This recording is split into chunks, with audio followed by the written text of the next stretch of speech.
నాడు వైసీపీలో నేడు టీడీపీలో అటు నెల్లూరు రాజకీయాలలోనే కాదు రాష్ట్ర రాజకీయాలలో సైతం అతను ఒక బ్రాండ్. ప్రేమలు, ఆప్యాయతలు, పలకరింపులు, బుజ్జగింపులు, విమర్శలు, ఘర్షణలు, పోరాటాలు, విలక్షణమైనటువంటి వ్యక్తిత్వం, పోరాడేటువంటి తత్వం, అన్ని నవరసాలు కలిపినటువంటి పోరాడేటువంటి నాయకుడు నెల్లూరు రూరల్ ఎమ్మెల్యే కోటంరెడ్డి శ్రీధర్ రెడ్డి గారితో ఈ వారం ద లీడర్ విత్ వంశీ.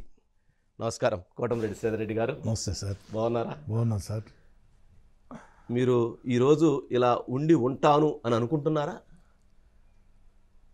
జీవితంలో విఆర్ కళాశాల విద్యార్థి నేతగా ఆ రోజు విద్యార్థి సంఘాల మధ్య లేదు విద్యార్థుల మీద ఆనాడు నెల్లూరు నగరంలో పేరు మోసిన రౌడీలు, గూండాలు దాదాగిరి చేస్తూ ఉంటే విద్యార్థులను సమీకరించి ఆ యొక్క రౌడీలు, గూండాలతో పోరాటం చేసి ఉరికించిన తీరు, ఆ సమయంలో కొంత ప్రాణభయం ఉండేది.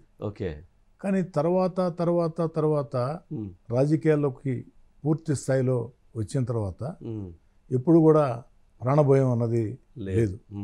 వంశీ గారు, నిజాయితీగా ఒక మాట చెప్తున్నాను నేను, తెగించి పోరాడుతా అని ఎవరైనా మీకు చెప్తే అది నిజం. కానీ ప్రాణాలను కూడా వదిలేస్తానని నాకు తెలిసి ఎవరు చెప్పినా అది అబద్ధం, అది అసత్యం. 90 సంవత్సరాలు బతికిన వాళ్ళు కూడా మరో సంవత్సరం బతకాలని కోరుకుంటారు. ప్రశాంతమైన నెల్లూరు జిల్లా రాజకీయాల్లో మరీ ముఖ్యంగా వైఎస్ఆర్ కాంగ్రెస్ పార్టీకి నేను దూరంగా జరిగిన తర్వాత, జగన్మోహన్ రెడ్డి గారితో విభేదనలు వచ్చిన తర్వాత ఆ 16 నెలలు నా పట్ల జరిగిన వేధింపులు, వెంటాడిన తీరు, నేరుగా ఫోన్లు చేసి రౌడీ షీటర్లు, సంఘ వ్యతిరేక శక్తులు బెదిరించిన తీరు, ఆ సమయంలో నా మానసిక ధైర్యాన్ని దెబ్బతీయాలని 4 గన్మెన్లు ఉంటే 2 వాళ్ళు వాపసు తీసుకుంటే ఈ గన్మెన్లు లేకున్నా నన్ను రక్షించుకోగలుగుతా అని మరో 2 నేనే వెనక్కి పంపించిన విషయం మీకు తెలుసు. ఆ 16 నెలలు నేను నమ్మిన, నా వెంట నడిచిన నాయకులు, కార్యకర్తలు, శ్రేయోభిలాషులు, స్నేహితులు నాకు అండగా నిలిచారు. వంతులు వేసుకుని మరి రక్షణ బాధ్యత తీసుకున్నారు. ఆ 16 నెలలు కాస్త జాగ్రత్త ఉన్నమాట నిజం. కానీ దేవుడి దయ వల్ల చంద్రబాబు గారి ఆశీస్సులతో టికెట్ వచ్చింది. ఎమ్మెల్యేగా 3వసారి గెలిచా. కూటమి అధికారంలోకి వచ్చింది. ఎక్కడా కూడా నేను రాజకీయ వివాదాల జోలికి కూడా వెళ్లకుండా ఈ 14 నెలలు నెల్లూరు జిల్లా చరిత్రలో ఎప్పుడూ లేని విధంగా ఈ 14 నెలల్లోనే 300 కోట్ల రూపాయలతో చంద్రబాబు గారి ఆశీస్సులతో ఏదైతే ఆ యొక్క అభివృద్ధి పనులు సాగించిన తీరు. కానీ ఆ పరిస్థితుల్లో ఇటీవల కాలంలో వచ్చినటువంటి 4 నెలల నుంచి YSR Congress party social media, వాస్తవానికి నేను వైసీపీకి దూరం జరిగిన తర్వాత నన్ను లక్ష్యంగా చేసుకుని నా మీద కేసులు పెట్టారు, వేధించారు, వెంటాడారు, సోషల్ మీడియాకి పోస్టింగ్లు పెట్టించారు, నా కుటుంబ సభ్యుల్ని అందరినీ. కానీ ఈ కూటమి అధికారంలోకి వచ్చిన తర్వాత వాళ్ళు కూడా నా జోలికి ఎప్పుడు రాలా, నేను వాళ్ళ జోలికి వెళ్ళాలా. కాస్త ఆ 16 నెలలు నన్ను వేధించిన వాళ్ళని కనీసం టార్గెట్ చేయలే మీరు చేసి ఉంటే వాళ్ళకు కూడా ఆ చర్యకి ప్రతి చర్య ఏ విధంగా ఉంటుందో చూపించుంటే బాగుండేదని కోరిక. చూపించలేకపోయాను, అసంతృప్తి కూడా నాకుంది. కానీ ఎలా చూపించగలుగుతాను? చంద్రబాబు నాయుడు గారు అధికారంలోకి వచ్చిన వెంటనే స్పష్టంగా చెప్పిన మాట నా ఒక్కడికి కాదు, అందరు ఎమ్మెల్యేలకి, ఎక్కడా ప్రతీకార చర్యలకు పాల్పడవద్దు. వాళ్ళకి మనకి తేడా ప్రజలు గమనించాలా. వాళ్ళు చేశారని మేము చేస్తా ఉంటే కుదరదు. నేను ఖచ్చితంగా ఈ విషయం ఉపేక్షించను. ఎక్కడైనా తప్పులు జరిగి ఉంటే వైఎస్ఆర్ కాంగ్రెస్ పార్టీ ప్రభుత్వంలో చట్ట వ్యతిరేకంగా చేసి ఉంటే చట్టం ముందు బోన్లో నిలబెడతాం అని వారు చెప్పారు. చంద్రబాబు గారి మనస్తత్వం నాకంటే మీకు బాగా తెలుసు. చంద్రబాబు నాయుడు గారి దగ్గర ఎవరో గీత దాటకూడదు. గీత దాటితే ఎమ్మెల్యేలైనా, మంత్రులైనా, ఎంపీలైనా వేటు తప్పదు, దాంట్లో అనుమానం లేదు. దాంతో చేతులు కట్టేసుకొని సరే బాధ ఉన్నా కూడా అభివృద్ధి పనులు, ఆ సమస్యల పరిష్కారం పోతూ వచ్చాం. కానీ 4 నెలలుగా నేను గమనిస్తూ వచ్చా వైఎస్ఆర్ కాంగ్రెస్ పార్టీ సోషల్ మీడియాలో, వైసీపీ మెయిన్ మీడియాలో, వైసీపీ నాయకుల వెంట నన్ను మళ్ళీ లక్ష్యంగా చేసుకుని విమర్శలు. దీనికి కారణం ఏంటంటే వంశీ గారు, నాకు అనిపించింది చంద్రబాబు నాయుడు గారు మంత్రివర్గ విస్తరణ చేస్తారని ఎక్కడా చెప్పలా. మంత్రి అవుతానని ఉమ్, నేను ఎక్కడా చెప్పలా. కోరిక ఉండొచ్చు, కోరుకుండొచ్చు. అవుతానని ఎక్కడా చెప్పలా. ఉమ్, కానీ ఉమ్, పత్రికల్లో, సోషల్ మీడియాలో, టీవీలో వార్తలు దండిగా వచ్చాయి. ఉమ్, ఆ ప్రముఖంగా ఆ వచ్చే వాళ్ళ జాబితాలో నా పేరు కూడా ఉంటూ వచ్చింది. వినపడింది. అక్కడి నుంచి ఉమ్, మళ్ళీ వైఎస్ఆర్ కాంగ్రెస్ పార్టీ అమ్మా అప్రమత్తం వీడి అయ్యారంట? మంత్రి అయితే ఎట్టా ఉమ్, అని లక్ష్యంగా చేసుకొని ఓకే విమర్శలు చేస్తూ వచ్చారు. ఓకే. ఈ పరిస్థితుల్లో సై రాజకీయ పోరాటాలు నాకేం కొత్త కాదు. ఉమ్, కానీ ఉమ్, రౌడీ షీటర్లు, ఉమ్, నేర చరిత్ర కలిగిన వ్యక్తులు, ఉమ్, గత ఎన్నికల్లో వైఎస్ఆర్ కాంగ్రెస్ పార్టీ జెండా పట్టుకుని పనిచేసిన వ్యక్తులు, ఉమ్, నేను వైసీపీకి దూరంగా జరిగిన తర్వాత ఆ 16 నెలలు నా వెంట నడిచే నాయకులు, కార్యకర్తల మీద ఉమ్, దాదాగిరి చేసిన వ్యక్తులు ఉమ్, ఒక హోటల్ రూమ్లో కూర్చొని ఉమ్, రూరల్ ఎమ్మెల్యేని చంపేస్తే డబ్బే డబ్బని ఒకడంటాడు, అవును. చంపేద్దామని ఒకడు ఒకడంటాడు, ఉమ్, రేపు మాట్లాడదామని ఇంకోరు అంటారు. అంటాడు. ఈ ముగ్గురు కాకుండా మరో 6 మంది ఉన్నారు. ఉమ్, ఒక్క క్షణం ఉలిక్కిపడిన మాట వాస్తవం, ఉమ్, దాంట్లో అనుమానంలే. ఉమ్, అంటే ఆత్మవిశ్వాసం అనుకోండి, లేదా పొగురు అనుకోండి, ఉమ్, నాకు ఒక ధైర్యం, yes. నన్ను ఎవరేం చేస్తారులేని, ఉమ్, జీవితంలో ఎన్నో చూసి ఉండాలని చెప్పని పెద్ద పెద్ద రౌడీలతోనే విద్యార్థి నేతగా పోరాటం చేశాను. కోటమిరెడ్డి గారు, ఆ వీడియో ఎలా బయటపడింది? నాకు తెలిసినంత వరకు ఉమ్, ఆ ముఠా సభ్యుల్లోనే ఉమ్, వారికి వారి భేదాభిప్రాయాలతో ఒకరిని ఒకరు, అంటే ఉమ్, ఈ సంఘ వ్యతిరేక శక్తులు, రౌడీ షీటర్లు వీళ్ళని దేశభక్తులు కాదు, ఉమ్, లేకుంటే పార్టీ విధేయులు కాదు. ఓకే. ఒకరి అవసరాల కోసం ఒకరు ఉమ్, కలిసి పనిచేస్తూ ఉంటారు. ఉమ్, వాళ్ళల్లో వాళ్ళకి విభేదాలతో ఇది ఓకే. బయటకు వచ్చిందని చెప్పని నేను భావిస్తున్నా. ఓకే. అయితే భయం అని అనుకోవద్దు, కానీ ఉమ్, నేను జాగ్రత్తగా ఉండాలా అని నిర్ణయం తీసుకున్నా. తీసుకున్నారు. ఎందుకంటే ఉమ్, ఖచ్చితంగా నాకు ఉమ్. కుటుంబం ఉంటుంది. అంటే వాళ్ళు 3 అంశాలు మాట్లాడారు అక్కడ. మిమ్మల్ని చంపేస్తే కావాల్సినంత డబ్బు వస్తుంది. డబ్బే డబ్బు. డబ్బే డబ్బు. ఎవరు ఆ డబ్బు ఇచ్చేది ఎవరు? ఎవరు ఆ డబ్బు వెనక ఉండేది ఎవరు? ఇప్పుడు ఒక్కటి వంశీ గారు, ఆ, నేను పోలీసులను అడిగేది అదే. ఆ, నాకు కూడా ఆ, సోర్సెస్ ఉన్నాయి. ఓకే.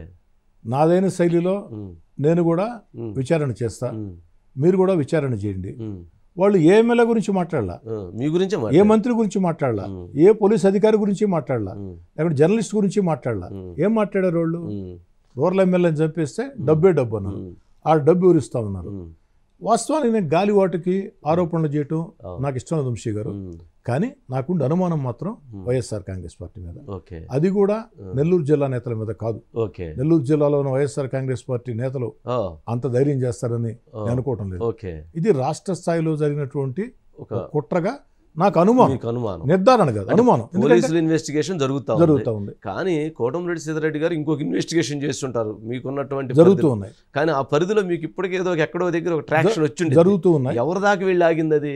అంటే నాకు తెలిసినంత వరకు ఆ, ఏ దిశగా ఆలోచన చేసినా, ఆ, ఏ దిశగా ఎవరితో మాట్లాడించినా, ఓకే. ఎన్ని ప్రయత్నాలు చేసినా ఉమ్, వేరే కారణం కనపడటం లేదు. ఉమ్, వేరే కారణాలు ఏముంటాయి వంశీ గారు? ఉమ్, వేరే కారణం కనపడటం లేదు. ఉమ్, కేవలం ఉమ్, వీళ్ళన్నీ కూడా ఉమ్, వైఎస్ఆర్ కాంగ్రెస్ పార్టీ ఉమ్, రాష్ట్ర కార్యాలయం వైపు చూపిస్తున్నాయి. ఓకే. అయినా ఆ, నేను ఉమ్, వారేనని చెప్పని అనటల్లా. ప్రకటించడం వల్ల, ఎందుకంటే కానీ తొందరపాటు అవుతుంది. పార్టీ కార్యాలయం అంటే అందులో 1 దాకా వెళ్ళిందా, 2 దాకా వెళ్ళిందా, 3 దాకా వెళ్ళిందా? నాది జరగాలంటే అగ్రస్థాయి నేతల స్థాయి జరుగుంటుంది తప్ప ఓకే. కింది స్థాయిలో చేస్తారని చెప్పి నేను అనుకోవటం లేదు. ఓకే. ఆ వీడియో గాన బయటికి రాకపోతే, అరుణ అరెస్ట్ కాకుండా ఉంటే ఇప్పుడు మీరు ఉండేవాళ్ళ? ఇలా మనం కూర్చొని ఇంటర్వ్యూ చేసేవాళ్ళమా? డౌటే, డౌటే. అంటే గ్యారంటీ అని చెప్పలేం, కానీ డౌట్. నా రాత రాసి పెట్టి ఉంటే ఓకే. బతకాలని ఓకే. బతికేవాడిని. అటెంప్ట్ అయితే ఖచ్చితంగా జరిగి ఉండేది. జరిగి ఉండేది. అక్కడ ఉండే వ్యక్తులంతా నేర చరిత్ర కలిగిన వ్యక్తులు. ఓకే. దాంట్లో ఒకరిద్దరు నాకు కూడా తెలిసిన వ్యక్తులు. ఓకే. వాళ్ళందరూ కూడా నాకు ఎలక్షన్లో వ్యతిరేకంగా చేసిన వ్యక్తులు. ఓకే. సహజంగా నాకు బలహీనత ఉంది వంశీ గారు. ఆ, ఎవరైనా నా కాడికి వచ్చి ఆ, సాయం చేయమంటే ఆ. అది ఎవరన్నా కానీ సహాయం చేద్దాం, మన కాడికి వచ్చాడు కదా. ఓకే. నేనేమనుకుంటానంటే ఈ సమాజంలో కోట్ల జనాభా ఉంది, ఆ, సహాయం చేయమని మన కాడికి 10 మంది వచ్చారంటే ఉమ్, అవకాశం మనకు దేవుడు ఇచ్చిన అవకాశంగా భావించి సాధ్యమైనంత వరకు ఉమ్, సంఘ వ్యతిరేక కార్యక్రమాలు తప్ప, ఉమ్, సమాజం నష్టం చేసే కార్యక్రమాలు తప్ప, ఉమ్, కష్టం నష్టం అంటే ఉమ్, సాయం చేసే అలవాటు ఉమ్, నాకు దండిగా ఉంది. ఓకే. కాబట్టి ఉమ్, నన్ను ఎవరైనా సరే ఎక్కడి నుంచి ఫోన్ చేసినా, ఉమ్, మీకు తెలుసు 2 నెలల ముందు ఆ, అర్ధరాత్రి నాకు కుటుంబం ఫోన్ చేస్తే ఉమ్, నాకు గన్మెన్ కూడా అవును. ఆ రోజు లేడు. ఉమ్, నేను నేరుగా డ్రైవర్ని తీసుకొని ఆడికి వెళ్ళి ఉమ్, వాళ్ళ సమస్యను పరిష్కరించాం. అవును. అది నాకు ఇష్టం, ఎందుకంటే ఉమ్, ఒక 11 గంటల వేళ ఉమ్, ఒక కుటుంబం ఫోన్ నాకు చేసి ఫోన్ అడిగి. చేసిందంటే ఉమ్, ఎంత నా మీద కష్టంలో నమ్మకం. ఎంత అంటే కష్టంలో ఫోన్ ఉంటారు, ఎంత లిఫ్ట్ చేస్తాడు, నమ్మకం. ఫోన్ లిఫ్ట్ చేస్తాడు అని నమ్మకం. కాబట్టి అదో తృప్తి. ఓకే. అంటే ఒక్కొక్క బలహీనత అని. నాకుండే బలహీనత ఏంటంటే నిరంతరం ప్రజల్లో ఉండాలా, ఎన్నికలు ఉన్నా లేకున్నా ప్రజల దగ్గరగా ఉండాలా, ఓకే. వాళ్ళు అడిగే చేసి పెట్టాలా, ఓకే. వాళ్ళు తిట్టినా తిట్టించుకోవాలా. ఎందుకంటే ఈ స్థాయిలో నేను ఉన్నానంటే నాకు గతంలో జగన్మోహన్ రెడ్డి గారు, ఇప్పుడు చంద్రబాబు గారు టికెట్ ఇవ్వచ్చు కానీ ఓటేసి గెలిపించింది వాళ్ళు, ప్రజలు. రెండోది నా కోసం కష్టం చేసిన కార్యకర్తలు. ఏమిటంటే వంశీ గారు, ఏ రాజకీయ పార్టీ అయినా ఏ రాజకీయ నాయకుడైనా కార్యకర్తను వదిలేస్తే వాళ్ళు సర్వనాశనం. ఎందుకని చెప్తానంటే ఈ సమాజంలో ఒక అభిప్రాయం ఉంది వంశీ గారు, రాజకీయాలు తిరిగే రాజకీయ కార్యకర్తలన్నా జర్నలిస్టులన్నా చాలా చాలా బాగుంటారు ఆర్థికంగానే. 90% మంది జర్నలిస్టులు, రాజకీయ కార్యకర్తలు ఆ కష్టాలు నాకు తెలుసు. ఆ యొక్క తెల్లసొక్క వ్యామోహం వెనుక, రాజకీయ వ్యామోహం వెనుక ఇంట్లో ఉండే కష్టాలు నాకు తెలుసు. నేను అనుభవించుండ అవన్నీ. అందుకే కార్యకర్తను ప్రోత్సహించడం అంటే బొగ్గగిల్లో పొట్టదడితే అది ప్రోత్సహించడం కాదు. ఆ కార్యకర్తల్లో కొంతమంది ఆర్థికంగా ఇబ్బందులు పడేవాళ్ళు ఉంటారు, వాళ్ళకి ఏదో ఒక దారి చూపించడం. కొంతమంది ఆర్థికంగా స్థిమితంగా ఉండేవాళ్ళు ఉంటారు, వాళ్ళు రాజకీయం గౌరవం కోరుకుంటారు. నా ఎమ్మెల్యే పదవి వచ్చేసింది నాకెందుకు అనకుండా ప్రయత్నాలు చేయటమా, పోరాటం చేయటమా, అందరు చుట్టూ తిరగటమా, వాళ్ళందరూ రాజకీయంగా గౌరవం ఇప్పించడం, అవన్నీ చేసినప్పుడే ఒక తృప్తి, ఒక గౌరవం ఉంటుంది. అలా కాకుండా ఊరికే పొట్టదట్టి భుజంగిల్లి శబాష్ అంటే కుదరదు. కాబట్టి జనమైనా కార్యకర్తలైనా నాకు జనం ఓటేశారు. 1-3 సార్లు ఒకే నియోజకవర్గం, అర్బన్ నియోజకవర్గం, అందులో దాదాపుగా సగం నెల్లూరు నగరం, సగం నెల్లూరు నగరం నాకు వస్తుంది. ఇక్కడి నుంచి 3 సార్లు గెలిపించారంటే ఇంకా చేయాలా అన్న తపన. అందుకే దాదాపు 300 కోట్ల రూపాయలతో అభివృద్ధి పనులు 70% పూర్తయినాయి, ఇంకా చేయాల్సిన దండిగా ఉన్నాయి. నా కోరిక ఒకటే, జీవితంలో ఇంకో 2-3 తరాలు ఎమ్మెల్యే అంటే ఎలా ఉండాలా, ఎప్పుడు అభివృద్ధి జరిగిందంటే కోటమిరెడ్డి సీతారెడ్డి అభివృద్ధి మారిపోయారు, కోటమిరెడ్డి సీతారెడ్డి కార్యకర్తలకు అండగా ఉన్న తీరు, కోటమిరెడ్డి సీతారెడ్డి జనంకి అందుబాటులో ఉన్న తీరు, సౌండ్ రావాలంట. అది రావాలని నా కోరిక. మీకు సౌండ్ రావాలని మీ కోరిక, అది ఫైనల్ గా మిగిలి ఉంది. వచ్చిందంటారా? చాలా హ్యాట్రిక్ అయి కొట్టారు చాలా వరకు ఈ 16 నెలల్లో. 3 సార్లు భారీ మెజారిటీ. అదే మీ 16 నెలల్లో మీరు సాటిస్ఫై అయ్యారా? అంటే ఇంకా చేయాల్సినవి చాలా ఉన్నాయి. ఓకే. కానీ ఈ 14 నెలలు ఈ 14 నెలల్లో గతంలో ఎప్పుడు చేయనంతగా చేశారు. ఫస్ట్ టైం నేను అధికారం లేని ఎమ్మెల్యే, రెండోసారి 3.5 సంవత్సరాలు అధికారం ఉన్నా అభివృద్ధి పనుల విషయంలో రూపాయి నిధులు రాలా. వంశీ గారు చాలా మంది అనుకుంటారు సంక్షేమ పథకాలు, ప్రభుత్వ నిర్ణయాలు ఇన్ని ప్రభుత్వానికి సంబంధించినవి, ముఖ్యమంత్రి గారి ప్రతిష్ట, పార్టీ ప్రతిష్ట. స్థానికంగా శాసనసభ్యుడు బలంగా ఉండాలంటే, గౌరవంగా ఉండాలంటే జనంకి దగ్గరగా ఉండాలి. జనంకి దగ్గరగా ఉండటం మన చేతిలో పని. దాంతో పాటు అభివృద్ధి పనులు చేయాలి. అభివృద్ధి పనులు చేయాలంటే ముఖ్యమంత్రి గారి ప్రోత్సాహం ఉండాలి. చంద్రబాబు నాయుడు గారు, లోకేష్ గారు, పవన్ కళ్యాణ్ గారు ఆ విషయంలో నాకు పూర్తిగా సహకరిస్తూ వచ్చారు, అన్ని రకాల ప్రోత్సహిస్తూ వచ్చారు. గతంలో ఎప్పుడూ చేయనంత అభివృద్ధి అంటే 3.5 సంవత్సరం వైఎస్ఆర్ కాంగ్రెస్ పార్టీలో అధికార పార్టీ ఎమ్మెల్యేగా ఉన్నప్పుడు కంటే 10 ఈ 14 నెలల్లోనే 10 అభివృద్ధి చేశాను. ఆ సంతోషం నాకుంది. ఇంకా చేయాల్సిన చాలా ఉన్నాయి. ఖచ్చితంగా ముఖ్యమంత్రి గారి ప్రోత్సాహంతో చేస్తానన్నటువంటి సంపూర్ణ విశ్వాసం నాకు. ఇంతకుముందు మీరు ఒక అంశం చెప్పారు, బుగ్గలకి వెళ్ళటం, పొట్టమే కొద్దటం. ఎవరు చేసేది ఆ పనులు? ఎవరినో దృష్టిలో పెట్టుకోవాలని ఉంటారు. ఎవరైతే ఎవరిని దృష్టిలో పెట్టుకొని మాట్లాడటం కాదు, ఎవరైనా బుగ్గ గెలితేనో, అదేలే భుజం తడితేనో, పట్టమే గుద్దితేనో, గిచ్చితేనో, అంటేనో కాదు. మన కోసం పనిచేసిన కార్యకర్తకి ఎడతన వంశీ గారు, మీరు ఎందరో విడమర్చి అడిగారు కాబట్టి 2019లో జగన్మోహన్ రెడ్డి గారు ముఖ్యమంత్రి అయ్యారంటే కార్యకర్తలు 5 ఏళ్ల కష్టం కదా. అంతే కదా. అంతకుముందు రాజశేఖర రెడ్డి గారి మరణం తర్వాత 4 ఏళ్ళు అంటే దాదాపు 9 ఏళ్ళు అధికారం దూరంగా జగన్ గారి వెంట నడిస్తే, ఎన్నికలు పూర్తయిన తర్వాత కార్యకర్తలను పక్కకు దోసేసి వాలంటీర్లను పెట్టి నడిపించాలనుకున్నాం. పోనీ ఎలక్షన్లో వాలంటీర్లు కనపడ్డారా? 24లో వాలంటీర్లు కనపడలేదు.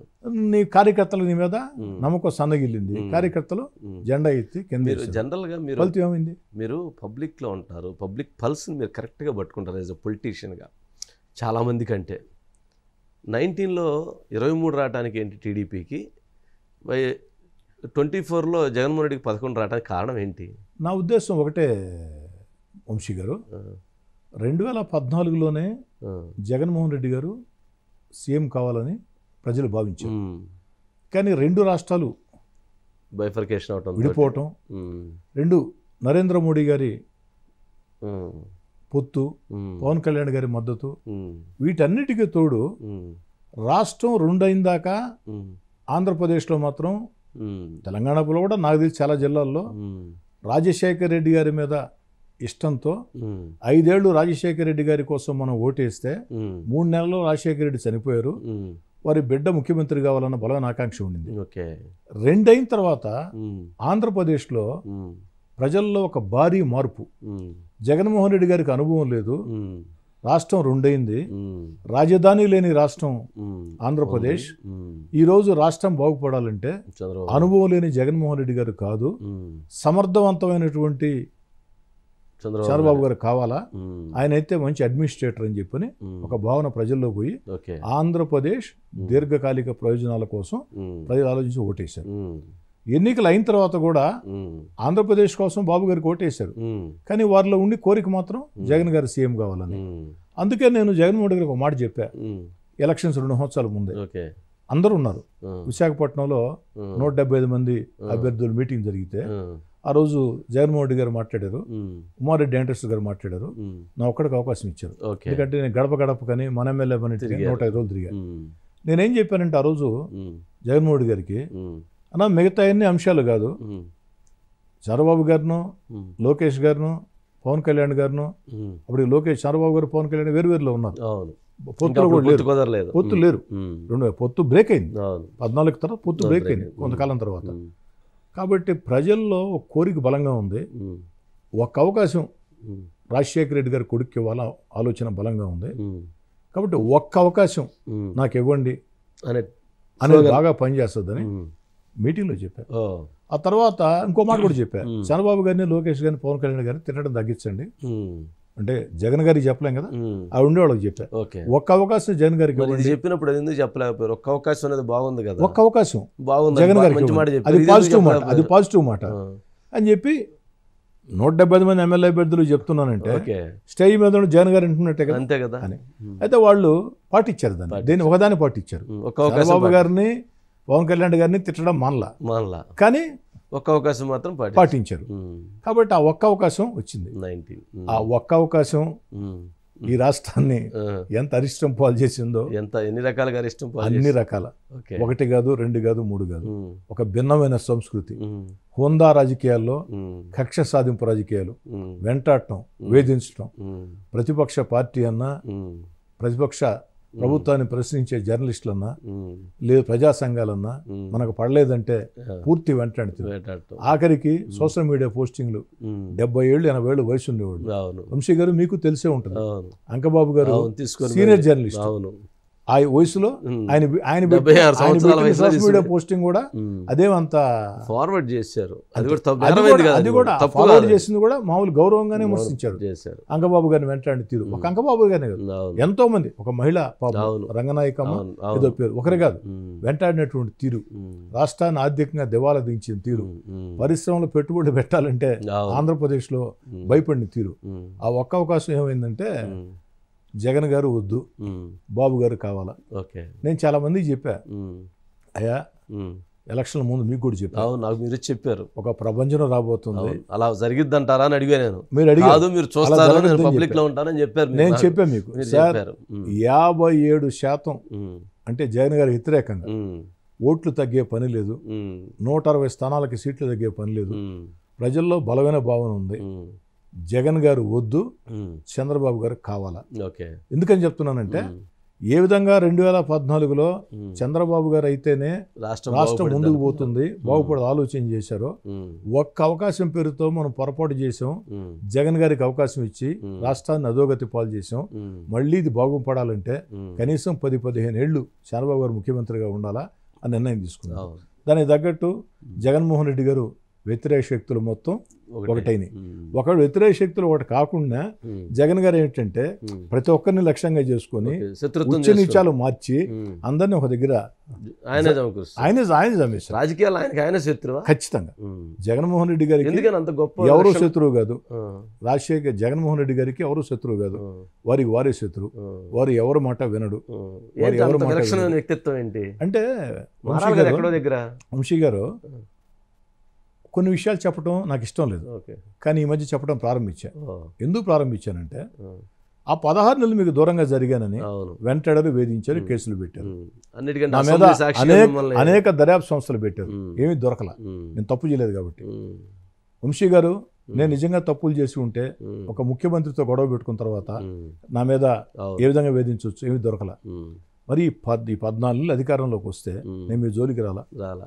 మనసులో బాధ ఉన్నా, ఉంది. కష్టం ఉన్నా, ఉమ్, మీకు వెంటాడితే ఎలా ఉంటుందో చూపించాలన్న కోరిక ఉన్నా, ఉమ్, చంద్రబాబు గారికి భయపడి మీ జోలికి నేను రాలా. లాక్ చేశారు మిమ్మల్ని. నా పని నేను చేసుకుంటున్నా. ఉమ్, మరి ఈ మధ్య 4 నెలలుగా ఉమ్, మళ్ళీ సోషల్ మీడియా, మళ్ళీ target. YCP main media, YCP target. 2023 ఉమ్, జనవరి 1వ తారీఖు నేను చెన్నైలో ఉన్నా. ఓకే. సాధారణంగా నేను జనవరి 1కి ఉమ్, నా జన్మదినంకి ఊళ్ళో ఉండను. ఓ, ఆ రోజు ఎవరిని మీ పుట్టినరోజు. ఎవరిని ఆహా.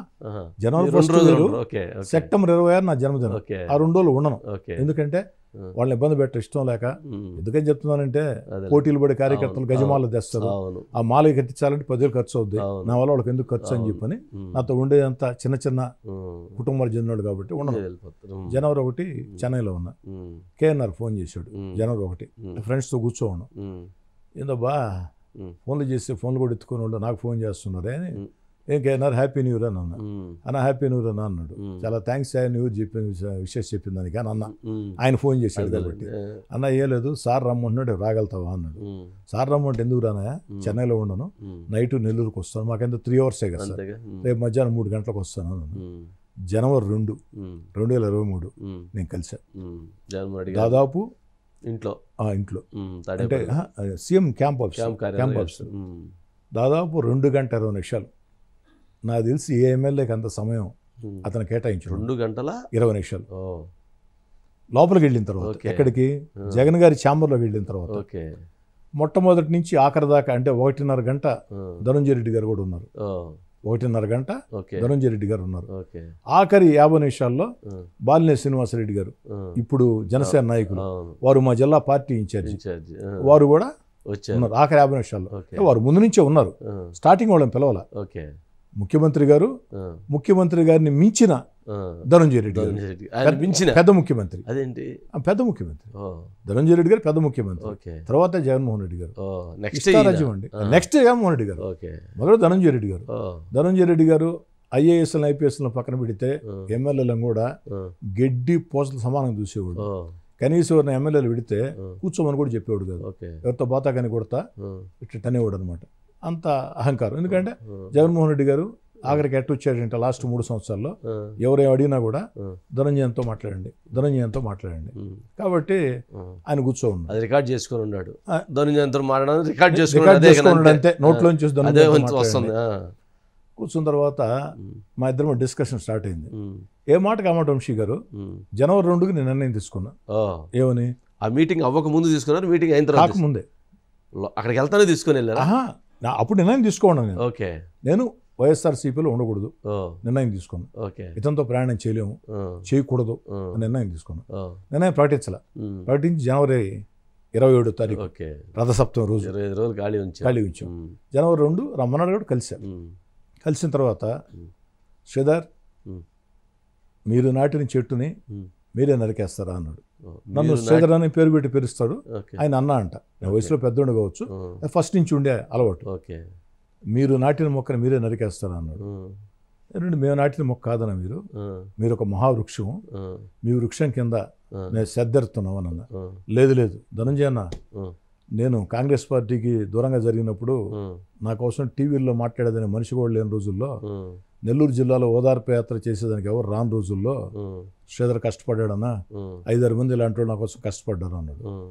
ఒకసారి నా గుండె జారింది. ఇంత గుర్తుందా జగన్మోహన్ రెడ్డి గారికి? ఇంత మంచి మనిషినే మనం దూరం కావాలనుకునేదని నేనే పొరపాటు చేశానా అని ఒక అభిప్రాయం. వెంటనే రెండో సమాధానం, రెండో మాట జగన్ గారు చెప్పింది బాగా వినాలి మీరు.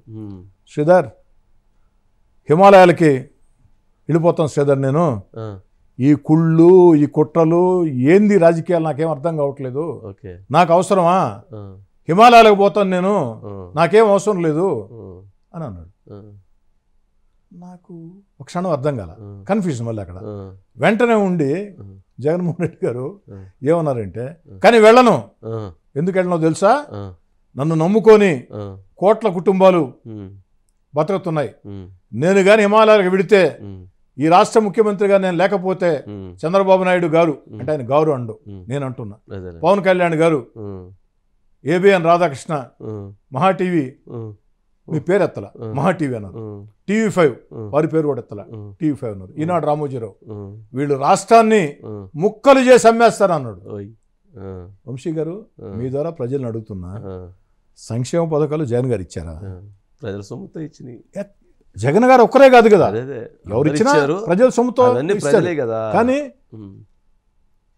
రామారావు గారు రాజకీయాల్లో రాకముందే ఎన్టీ రామారావు గారు విజయభాస్కర్ రెడ్డి గారు ఇచ్చున్నారు, ఇందిరాగాంధీ గారు ఇచ్చున్నారు, ఎన్టీఆర్ గారు ఇచ్చారు, చంద్రబాబు నాయుడు గారు ఇచ్చారు, రాజశేఖర రెడ్డి గారు ఇచ్చారు, రోషి గారు ఇచ్చారు, కిరణ్ కుమార్ రెడ్డి గారు ఇచ్చారు, ఇవ్వని వాళ్ళు ఎవరు లేరు.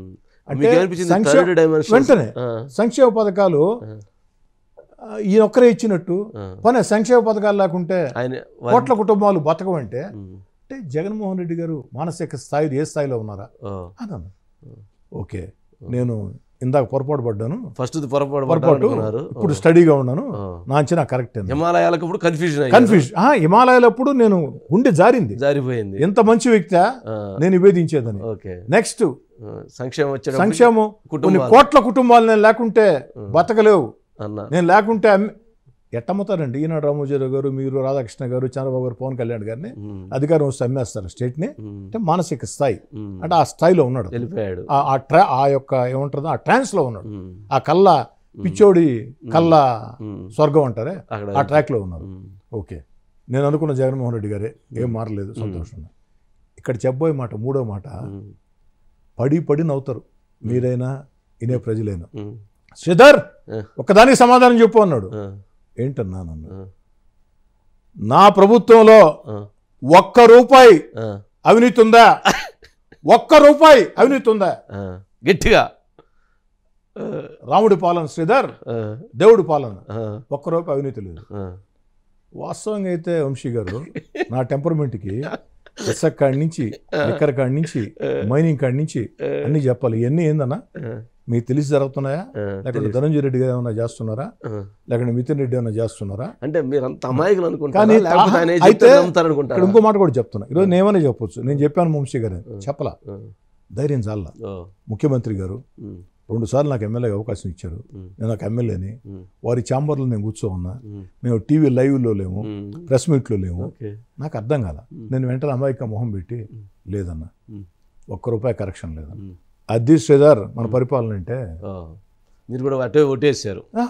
లేదన్న, ₹1 లేదు, అమాయక మొహం పెట్టి, లేదన్న ₹1 కరప్షన్ ముందుకు జరిగి అప్పుడు దాకా ఎట్టు కూర్చోండి కూర్చోండి, ₹1 కరప్షన్ లేదన్న. అయితే నాకు బాగా కోపం, ఫీలింగ్స్ ఎట్లున్నాయి అంటే, అమ్మాయి చాలా విషయాలు మాట్లాడాడు, కొన్ని విషయాలు నీ నియోజకవర్గానికి సంబంధించి చాలా విషయాలు అడిగి ఉండవు. అంటే అన్నా పెద్ద సీఎం ఉన్నాడు, ఆయనే మాట్లాడారు, చెప్తా, అది కూడా చెప్తా. గెలిచినప్పటి నుంచే ఇచ్చున్నా, సంతకాలు చాలాసార్లు పెట్టారు, సంతకం కదలటం లేదన్నా, ధనంజయ గారి దగ్గర ఆగిపోతుందని. అన్నీ కాదు, కొన్ని చూపిస్తారు అన్నాడు. ధనంజయ అన్న ఇచ్చేసే అన్నాడు, ఇచ్చేస్తాడు. సింగిల్ స్టార్ట్ జీవో అన్న ధనంజయ అన్న. అంటే మామూలుగా ఇప్పుడు ధనంజయ నాకేం చెప్తాడంటే, నువ్వు ఇచ్చేది సింగిల్ స్టార్ట్ జీవో అంటాడు. ఆ సింగిల్ స్టార్ట్ జీవో నాకు స్టార్టింగ్ అర్థం కాల, మీలాంటి ఆయన అడిగా, సింగిల్ స్టార్ట్ అంటే అన్ని మీరు ఇచ్చే సమస్యలన్నీ ఒకే జీవోలు ఉంటాయని చెప్పాను. సింగిల్ స్టార్ట్ 10 daysలో ఇస్తారా అన్న. కాదు కదబ్బా, ఒక 20 daysలో అన్నాను. మంచిదని అన్న. ఓ పక్క బాధేస్తుంది, పక్క కోపం వస్తుంది, కానీ ముఖ్యమంత్రి గారు ఏమనలేము. అక్కడ దేవుడు ఒక అవకాశం ఇచ్చాడు నాకు. ధనంజయ రెడ్డి ఉండి, శ్రీధర్ రెడ్డి గారు పెన్షన్లు కొన్ని తొలగించరు అర్హులు కానోళ్ళకి, దాన్ని మీరు మీటింగుల్లో మీడియాలో మాట్లాడితే దానివల్ల ప్రభుత్వానికి నష్టం కదా అని అన్నాడు. నేను వెంటనే చూసి ఈ పక్కన కూర్చోన్నాడు ఆయన ఎదురుగా సీఎం గారు. 3 సార్లు పైనుంచి కింద చూశాను. జగన్మోహన్ రెడ్డికి అర్థమైంది, శ్రీధర్ ఏంది ఏమన్నాడు ధనంజయ అన్న. ధనంజయ రెడ్డి గారితో నేను రాజకీయాలు మాట్లాడినా, మీతో రాజకీయాలు మాట్లాడతా, లేదా పాలిటీషియన్స్ ఉంటే చెప్పండి మీకు సంబంధించిన వాళ్ళు, రాజకీయాలు నేను మాట్లాడతా. ధనంజయ రెడ్డి గారికి ఏం సంబంధం రాజకీయాల్లో ఉందన్నా? ఇది ఏమన్నా జెండా మోసాడా, ఈయన ఏమన్నా కష్టం చేశాడా? ఎస్, జగన్ గారు ఎదురుగానే ఈ జెండా మోసాడా, కష్టం చేశాడా? సరే, మీకు సన్నిహితుడు, నేను కాదంటాంలే. అభివృద్ధి పనుల విషయం, సమస్యల పరిష్కారం విషయం చెప్పండి, నేను వింటా ధనంజయ రెడ్డి గారు చెప్తే. అంతేగాని రాజకీయాలు ఆయన చెప్తే ఎట్టనా? అర్హులు కానోళ్ళు తీసేసామన్నాడు. మరి నేను మాట్లాడిన 10 రోజుల్లో నెల్లూరు రూరల్ నియోజకవర్గంలోనే 2000 మందికి పెన్షన్లు ఇచ్చారు తీసేసిన వాళ్ళకి. అంటే నా వాదన కరెక్టా, వీరి వాదన కరెక్టా? నేను మాట్లాడబట్టి ప్రతిపక్షానికి వాయిస్ లేకుండా పోయింది. నాకంటే ముందు ప్రతిపక్షం మాట్లాడి ఉంటే, మీరు మళ్ళీ ఇచ్చి ఉంటే, మేము మాట్లాడబట్టే 2000 పెన్షన్లు ఉండేవాళ్ళన్నా. అయినా రాజకీయాలు ధనంజయ రెడ్డి గారు నా చెప్పేది నాన్న, ఈయనేందన్నా మాట్లాడేది? అపాయింట్మెంట్ అడిగితే అపాయింట్మెంట్ ఇవ్వడన్నా అన్నా? నేను అపాయింట్మెంట్ కాదు, నేను అపాయింట్మెంట్ అడిగితే అపాయింట్మెంట్ దొరకలేదన్నా. ఈయన దారికి వెళ్ళి ఉదయం 10 గంటలకు పోతే రాత్రి 8 దాకా రూమ్ లోపల అయినా, రూమ్ బయట నేను కూర్చున్నాను అన్న. ఏది మార్నింగ్ 10 నుంచి రాత్రి 8 దాకా కూర్చున్నాను అన్న. అవును సార్, అపాయింట్మెంట్ అడగాలి కదా అని అన్నాడు. ధనంజయ రెడ్డి గారు, జగన్ గారు ఆ మాట అంటే, ధనంజయ రెడ్డి గారు నా ఫోన్ ఎత్తడు, మెసేజ్ రెస్పాన్స్ ఇవ్వడు. ఈయన పిఏ నీలకంఠేశ్వర రెడ్డి ఫోన్ ఎత్తడు, రెస్పాన్స్ ఇవ్వడు. ఆయన పిఏ వేణుగోపాల్ రెడ్డి, ఆయన ఫోన్ ఎత్తడు, రిప్లై ఇవ్వడన్న. వేణుగోపాల్ రెడ్డి నీలకంఠేశ్వర రెడ్డి పిఏ కదా, నాకే పిఏ అన్నాడు. సరే, ఏదో ఫ్లోలో వచ్చిందిరా, నీకే పిఏలు ధనంజయ రెడ్డి గారు, ఫోన్లు ఎత్తరు, ఎట్లా అపాయింట్మెంట్? సరే, వాడు బిజీ, నేను ఖాళీ కాబట్టి నేనే అక్కడ అడిగా, అన్నా ఇసుక కాంట్రాక్ట్ కోసం, లిక్కర్ కాంట్రాక్ట్ కోసం, ట్రాన్స్పోర్ట్ కాంట్రాక్ట్ కోసం, సివిల్ కాంట్రాక్టుల కోసం, నా సొంత లాభాల కోసం ఏ రోజు నేను మీ దగ్గరికి రాలేదన్నా, ధనంజయ రెడ్డి తిరిగి పోలేదన్నా. ఎన్నికల ముందు పాదయాత్రలో మీరు ఇచ్చినటువంటి హామీలు రూరల్ నియోజకవర్గంలో అధికారంకి వచ్చిన 10 రోజుల్లోనే విజ్ఞాపనలు ఇస్తే సంతకాలు పెట్టినటువంటి కాగితాలు ఇవన్నీ కూడా చిత్తు కాగితాలుగా ఉన్నాయి, వాటి కోసమే తిరిగానన్నా. ఉదయం 10 గంటలకు పోతే రాత్రి 8 గంటలకు పిలిచాడు నా లోపలికి. సరే, వారు బిజీగా ఉన్నారు. 8 గంటలకు పిలిచి మాత్రం గౌరవం కూర్చోబెట్టాడన్న, కాఫీ ఇచ్చాడు, మిక్చర్ పెట్టాడు. మధ్యాహ్నం నేను భోజనం కూడా చేయలేదన్నా, స్నాక్స్ తింటా కూర్చున్నాను. ఎందుకంటే నేను భోజనానికి వెళ్తే వచ్చేలోపు ఇంకెవరైనా మళ్ళీ టక్కని వస్తాడేమో, ఏదో మాట్లాడదాం అని. సాయంకాలం సేమ్ ఇప్పుడు మీరు చెప్పాడు కదా, సింగిల్ స్టార్ట్ జీవో అన్నాడు. ఆ సింగిల్ స్టార్ట్ జీవో చెప్పి ఒక 6 నెలలు అయిందన్నా, ఏం ఫలితం లేదు. అక్కడ ఒక అంటే ధనంజయ రెడ్డి గారి మీద నాకున్న అక్కసు మొత్తం, నాకున్న కసి, నాకున్న కోపం జగన్ గారి ముందే జగన్ గారి ముందు కాకుండా ఉన్నా ఇంత సంతోషం నాకు ఉండేది కాదు. ఒక్కటి వంశీ గారు, నిజాయితీగా మాట్లాడుతున్నా, నేను నిర్ణయం తీసుకున్నా నీతో ఉండకూడదని. నాకేముంది అదంటే, ముఖ్యమంత్రి గారు ముఖ్యమంత్రి కాదు, జీవితంలో నేను ఆరాధించిన నాయకుడు, నేను ప్రేమించిన నాయకుడు జగన్మోహన్ రెడ్డి గారిని రాజకీయ నేతగా నేను చూడలా, ఒక హీరోలాగా చూసా, ఇష్టపడ్డా, ప్రాణాతి ప్రాణంగా ప్రేమించాం. 2 సార్లు అవకాశం నాకు ఇచ్చాడు. అప్పుడు ఈరోజు నేను చెప్పొచ్చు, టీడీపీలో ఉన్నాను కాబట్టి, అబ్బా వంశీ గారు జగన్ గారిని వాయించేశానండి, జగన్ గారు తల చూసుకున్నాడు అని నేనే మాట్లాడలేదు. కానీ దేవుడు అవకాశం ఇచ్చాడు. జగన్ గారి ముందే ధనంజయ రెడ్డి గారికి ఇండైరెక్ట్ గా ఈయనకు కూడా తగిలేట్టుగా ఆయన చెప్పారు, నీ పరిపాలన అట్టుందని చెప్పారు. నేను ఇసుక కాంట్రాక్ట్ మిమ్మల్ని అడగలా, మైనింగ్ కాంట్రాక్ట్ అడగలా, లిక్కర్ కాంట్రాక్ట్ అడగలా, సివిల్ వర్క్లు అడగలా, ట్రాన్స్పోర్ట్ కాంట్రాక్ట్ అడగలా. అంటే దాని అర్థం అదే, ఈయన అనకుండా ఆయన అన్నారు అంతే, ఈయన మీద పెట్టి ఆయన అన్నారు. మరి బాల్య నివాసం వచ్చారు కదా, మరి లాస్ట్ లో వారు వచ్చారు. వారు వచ్చింది, వాసన్న ఏంది చూడు దీని సంగతి అట్ట ఇట్ట అంటే, వాసు పాపం వాసన్న గట్టిగానే మాట్లాడాడంటే, ఏం అడుగుతున్నాడు అతను, మీరేమో సంతకాలు పెడుతుంది పనులు గాల, అడగంగా బారాషాయి దర్గాది ఒకటి 15 కోట్లు జీవో ఇస్తుంది, ఫైనాన్షియల్ క్లియరెన్స్ ఇగిపోతుంది, కాంట్రాక్టర్లు ముందు రాకపోతుంది. మీ మాటలు నమ్మి లక్షల మంది ప్రజల ముందు రాష్ట్రం ఆర్థిక సంక్షోభంలో ఉన్న జగన్మోహన్ రెడ్డి గారు 15 కోట్లు ఇచ్చారని చెప్పని ఘనంగా అతను చెప్పా. ఇప్పుడు సమాధానం ఎటు చెప్పాలి? అతను అడిగే దాంట్లో వాస్తవం, అతను అడిగే దాంట్లో అన్ని నిజాలు ఉన్నాయి అని వాసన చెప్పాడు.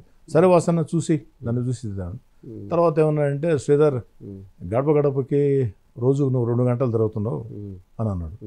2 గంటలు కాదన్నా అన్న, మరి ధనంజయ అన్న నేను చెప్పాను కదా నీకు, శ్రీధర్ 2 గంటలు తిరిగేవాడు కాదు, శ్రీధర్ ఫుల్ డే తిరుగుతాడు, మనం 6 గంటలు తిరగమంటున్నాం అంటే, లేదన్నా 2 గంటలు కాదు అంటే, మరి శ్రీధర్ 6 గంటలు అన్నాడు. కాదన్నా 15 నిమిషాలు తిరుగుతున్నాను అన్న. 15 నిమిషాలా? 15 నిమిషాల్లో ఏం తిరుగుతావు అన్నాడు. అన్న, గడప గడప 2012లో 141 రోజులు ప్రారంభించింది నేను. నా కార్యక్రమాన్ని మీరు పార్టీ కార్యక్రమం చేశారు. మీరు పదే మీటింగ్లో చెప్పారు, ఏమని, నా దగ్గర ఎమ్మెల్యే అవకాశం రావాలంటే, ఎంపీ అవకాశం రావాలంటే ఫ్లెక్స్లు పెడితే రాదు, 100 కార్లు పెడితే రాదు. నెల్లూరు రూరల్లో కోటమిరెడ్డి శ్రీధర్రెడ్డి ఏ విధంగా చేస్తున్నాడో ఆ విధంగా చేయండి అని మీరే చెప్పారు. పార్టీ కార్యక్రమం చేశారు. నేను చేసిన 141 రోజుల పాదయాత్ర ఎమ్మెల్యే కాకముందు ఈరోజు నా ఇంట్లో నుంచి పోతే మళ్ళీ నా ఇంటికి పోయింది 141 డే నైట్. ఆరు ఉదయం అయినా మధ్యాహ్నం అయినా నైట్ అయినా ఏదో కార్యకర్త ఇంట్లో ఉన్నా, ప్రతి ఇళ్ళు తిరిగా. ఎమ్మెల్యే గెలిచిన తర్వాత మన ఎమ్మెల్యే మన ఇంటికని ప్రతిపక్ష ఎమ్మెల్యేగా 105 రోజులు తిరిగా.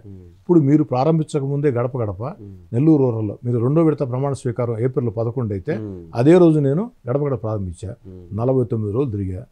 నాకు హెల్త్ సమస్య వచ్చింది.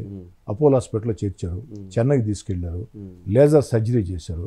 డాక్టర్లు చెప్పిన మాట ఏమిటంటే 1 సంవత్సరం పాటు జాగ్రత్త ఉండమని చెప్పారు. నేను తిరగలేను. ధనంజయన నిజాయితీగా చెప్పాడు, చూసావా? మీరేమో రిపోర్ట్ 2 గంటలు తిరిగాడని చెప్పారు. అతను ఏం కాదు 15 నిమిషాలు అంటున్నాడు. దీన్ని బట్టి మీ రిపోర్ట్ అంతా రాంగు. స్టేట్లో ఉండే మొత్తం అందరు ఎమ్మెల్యే రిపోర్ట్ రాంగు, చెక్ చేయండి అన్నాడు. బాలినేని శ్రీనివాసరెడ్డి ఉండి నువ్వేమైనా శాడిస్ట్ అయ్యా అన్నాడు బయటకు వచ్చిన తర్వాత. దేనికన్నా అన్నాడు. అతను 2 గంటలు తిరిగానంటుంటే కాదన్నా 3 గంటలు అని చెప్పొచ్చు, నేను గమ్ముగుండు 15 నిమిషాలు అని చెప్తావేంది, నీ వల్ల మొత్తం అందరికీ సమస్య వచ్చింది. అవునా? నాయకుడు అడిగాడు, అబద్ధం చెప్పన్నా. 2 గంటలు అన్నాడు. కాదన్న శ్రీధర్ 2 గంటలు తిరిగితే ఎట్ట శ్రీధర్, 10 నిమిషాలు తిరిగితే ఎట్ట శ్రీధర్, దేనికి తిరుగుతున్నాం అంటే తిరిగితే మీరు నిధులు ఇస్తా ఉన్నారు 20 లక్షలు సచివాలయంకి, ఆ నిధుల కోసం తిరుగుతున్నామన్న, ఆ ఫోటోలు అప్లోడ్ చేస్తున్నాము, నా వల్ల కాదన్న తిరగలేను నేను. లేదు మీరు గడప గడప తిరగాలనుకుంటే నా తమ్ముడు కోటమిరెడ్డి గిరి ఉన్నాడన్న, 6 గంటలు కాదు ఫుల్ డే తిరుగుతున్నాడు అన్నాడు.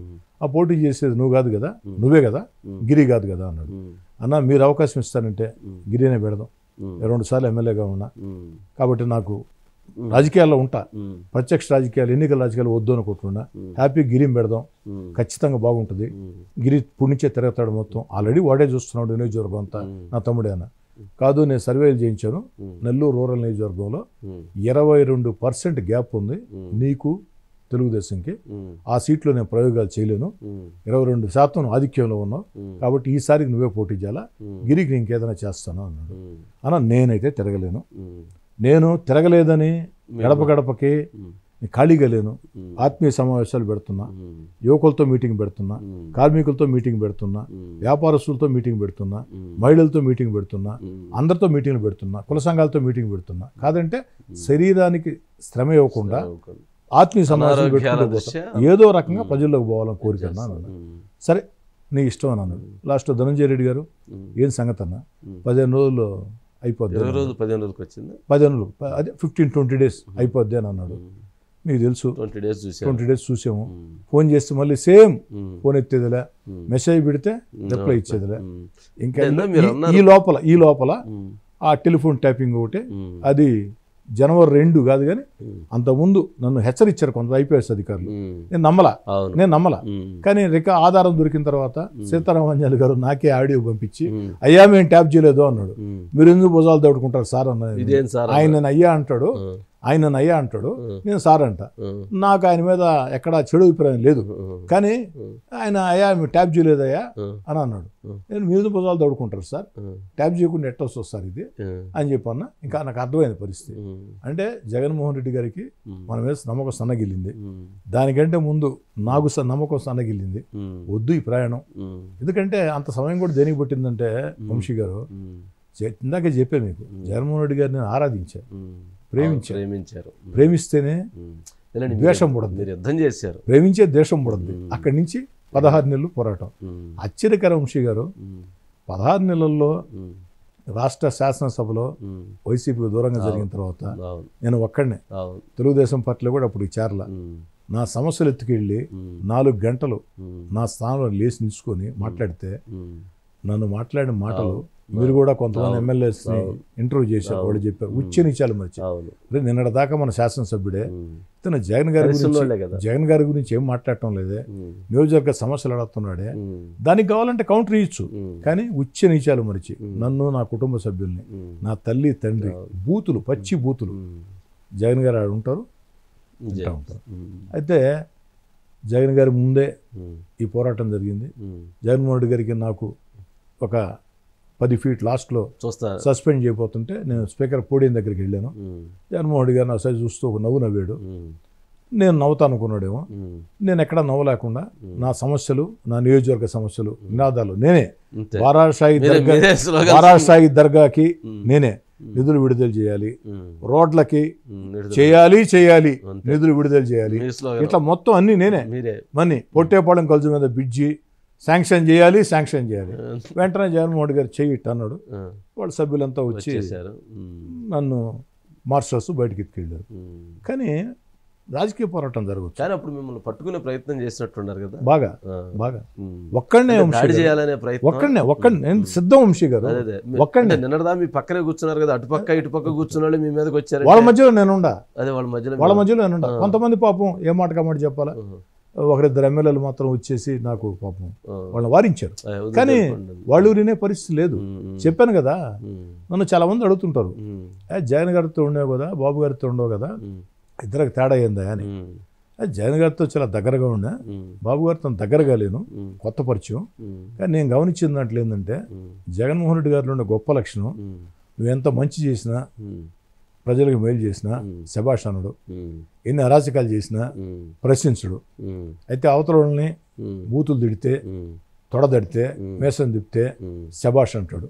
ఇది ఇందులో ఉండేది. చంద్రబాబు గారిలో ఉండేది ఏంటంటే, మంచి చేస్తే మంచి అని అభినందిస్తాడు, చిన్న పొరపాటు చేసినా హెచ్చరికలు జారీ అవుతాయి, దాంట్లో అనుమానంలే, గీత దాటితే వేటు తప్పదు, ఇదే ఇద్దరి మధ్యలో ఉండే తేడా అని చెప్పారు. అంటే జగన్మోహన్ రెడ్డి గారు శాసనసభలో ఉండి ఒక చెయ్యి సైగ చేస్తే అయిపోద్ది. 4 గంటలు ఎట్లా మర్చిపోతారు? కృష్ణా జిల్లా పార్టీ ఇన్ఛార్జిగా ఉన్న ఓదార్పు యాత్రకి, నెల్లూరు జిల్లాలో ఓదార్పు యాత్రకి మనిషి లేని రోజుల్లో, జెండా లేని రోజుల్లో మీరే కదా నేనే ఉండా. ఎలా మర్చిపోతారు? రాజకీయ విభేదాలు సహజం వంశీ గారు. జగన్మోహన్ రెడ్డి గారికి, లోకేష్ గారికి ఏంటి వాళ్ళిద్దరికి ఉన్న వ్యత్యాసం ఏంటి, వేరియేషన్ ఏంటి? మీరు గమనిస్తారు కదా, జనరల్గా అబ్జర్వేషన్ ఎక్కువ ఉండేది. అబ్జర్వేషన్ ఎట్లా చూస్తారు? చెప్పాను, నాకు బాబు గారి కంటే లోకేష్ గారితో కొంచెం దగ్గర సంబంధాలు.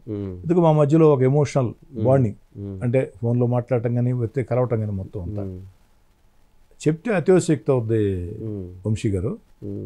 లోకేష్ గారు పాదయాత్ర ప్రారంభించినప్పుడు నేను చెప్పా, అద్భుతంగా చేస్తాడు, దాంట్లో అనుమానం లేదు, చాలా పట్టుదలతో చేస్తాడంటే చాలా మంది నవ్వారు. ఏమో తెలుగుదేశం నాయకులు కూడా అంత ఉందా అని చెప్పాను. వైసీపీ నాయకులు అయితే రకరకాల భాష సోషల్ మీడియాలో. కానీ ఏ విధంగా చేశాడు? వైసీపీ ప్రభుత్వం నిర్బంధాలు, నిషేధాజ్ఞలు, లాఠీలు, తుపాకులు, రౌడీజం లెక్క కూడా చేయకుండా పట్టుదలతో చేసిన తీరు నాకు అనిపించేది ఏమిటంటే, అతిశక్తి కాదు వంశీ గారు. రెండోది, నా మనసులో ఉండే మాటలు నేను చెప్తాను కానీ, నేను అయితే అవతల గట్ట యువతల గట్ట ఈ లెక్కలో ఉంటాను కానీ వయ మధ్యస్థం నాకు కుదరదు. నేను గమనించిన దాంట్లో ఒక ఎన్టీ రామారావు గారు, ఒక చంద్రబాబు నాయుడు గారు కలగలిపి ఒక నారా లోకేష్ గారు. పాదయాత్ర ముందు చెప్పా, ఆ రోజు నా సాయి ఈ కాలంగా చూసిన వాళ్ళు పాదయాత్ర సగంలోకి వస్తానే కోటమిరెడ్డి సార్ రెడ్డి చెప్పింది కరెక్టే అని చెప్పిన భావన.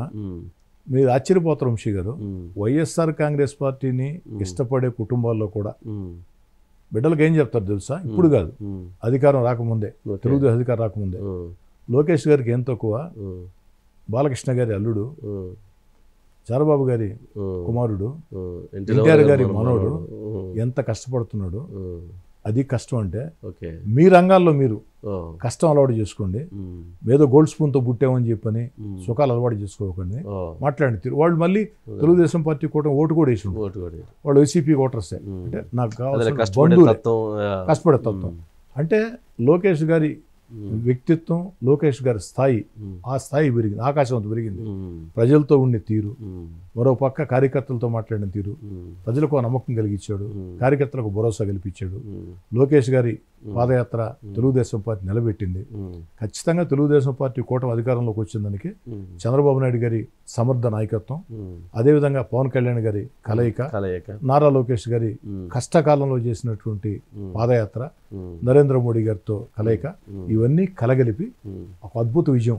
మోదీ గారితో ఈ మధ్య బాగా ఎఫెక్షన్ పెరిగినట్టుంది. ఇప్పుడు 2 మీటింగ్లు, మళ్ళీ ఎల్లుండి ఇంకో మీటింగ్ అంటున్నారు. వంశీ గారు ఒకటి అర్థం చేసుకోండి, ఈ దేశంలో ముఖ్యమంత్రులే మోడీ గారి అపాయింట్మెంట్ కావాలి, ఆయన క్యాబినెట్ పరిస్థితి. ఆయన క్యాబినెట్లో ఉండే మంత్రులకే అవకాశం దొరకని పరిస్థితి. ఈ దేశంలో ఒక రాష్ట్ర క్యాబినెట్లో ఉండే మంత్రికి ఎవరికైనా నరేంద్ర మోడీ గారితో అపాయింట్మెంట్ దొరికిందా? నారా లోకేష్ గారికి ఒక్కరికే కాదు, కుటుంబాన్ని మొత్తం అడిగి రమ్మని, ఏదైతే విశాఖపట్నంలో పోయినసారి చెప్పా నీకు, నా మాట వినటం లేదు, రావా అని అడిగి రమ్మని. ఆ రోజు దేశంలో ఉండే పరిస్థితులు మీకు తెలుసు, ఇతర దేశాలతో. ఆ యొక్క క్లిష్ట సమయంలో కూడా 2 గంటల పాటు 2 గంటల పైనే నారా లోకేష్ గారి కుటుంబంతో నరేంద్ర మోడీ గారు గడిపారంటే, నరేంద్ర మోడీ గారు ఏది చేసినా కూడా చాలా ఆలోచన చేసి చేస్తారు. ఒక మనిషిని పేరు పెట్టి పిలవాలన్నా, భుజం తట్టాలన్నా, ప్రశంసలు ఇవ్వాలన్నా చాలా కష్టం. అలాంటి నరేంద్ర మోడీ గారు సైతం మెచ్చారంటే నారా లోకేష్ గారి స్థాయి ఏమిటి, నారా లోకేష్ గారి సామర్థ్యం ఏమిటి మీరు అర్థం చేసుకోండి. ఈరోజు అందరికి అర్థం కాని పరిస్థితి. ఆంధ్రప్రదేశ్, తెలంగాణ కాదు, ఏమిటిది అని.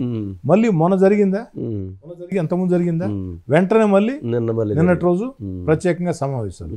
ఎక్కడైనా రాష్ట్ర మంత్రులతో, పెద్ద పెద్ద మంత్రులతో చాలా మంది ఉన్నారు, క్యాబినెట్ లో మంత్రులు ఉన్నారు, కేంద్ర క్యాబినెట్ లో. నరేంద్ర మోడీ గారు ఈ విధంగా నరేంద్ర మోడీ గారైనా, అమిత్ షా గారైనా, కేంద్రంలో నాయకత్వం అంతా కూడా నారా లోకేష్ గారి నాయకత్వాన్ని గుర్తించారు, ప్రోత్సహిస్తున్నారు.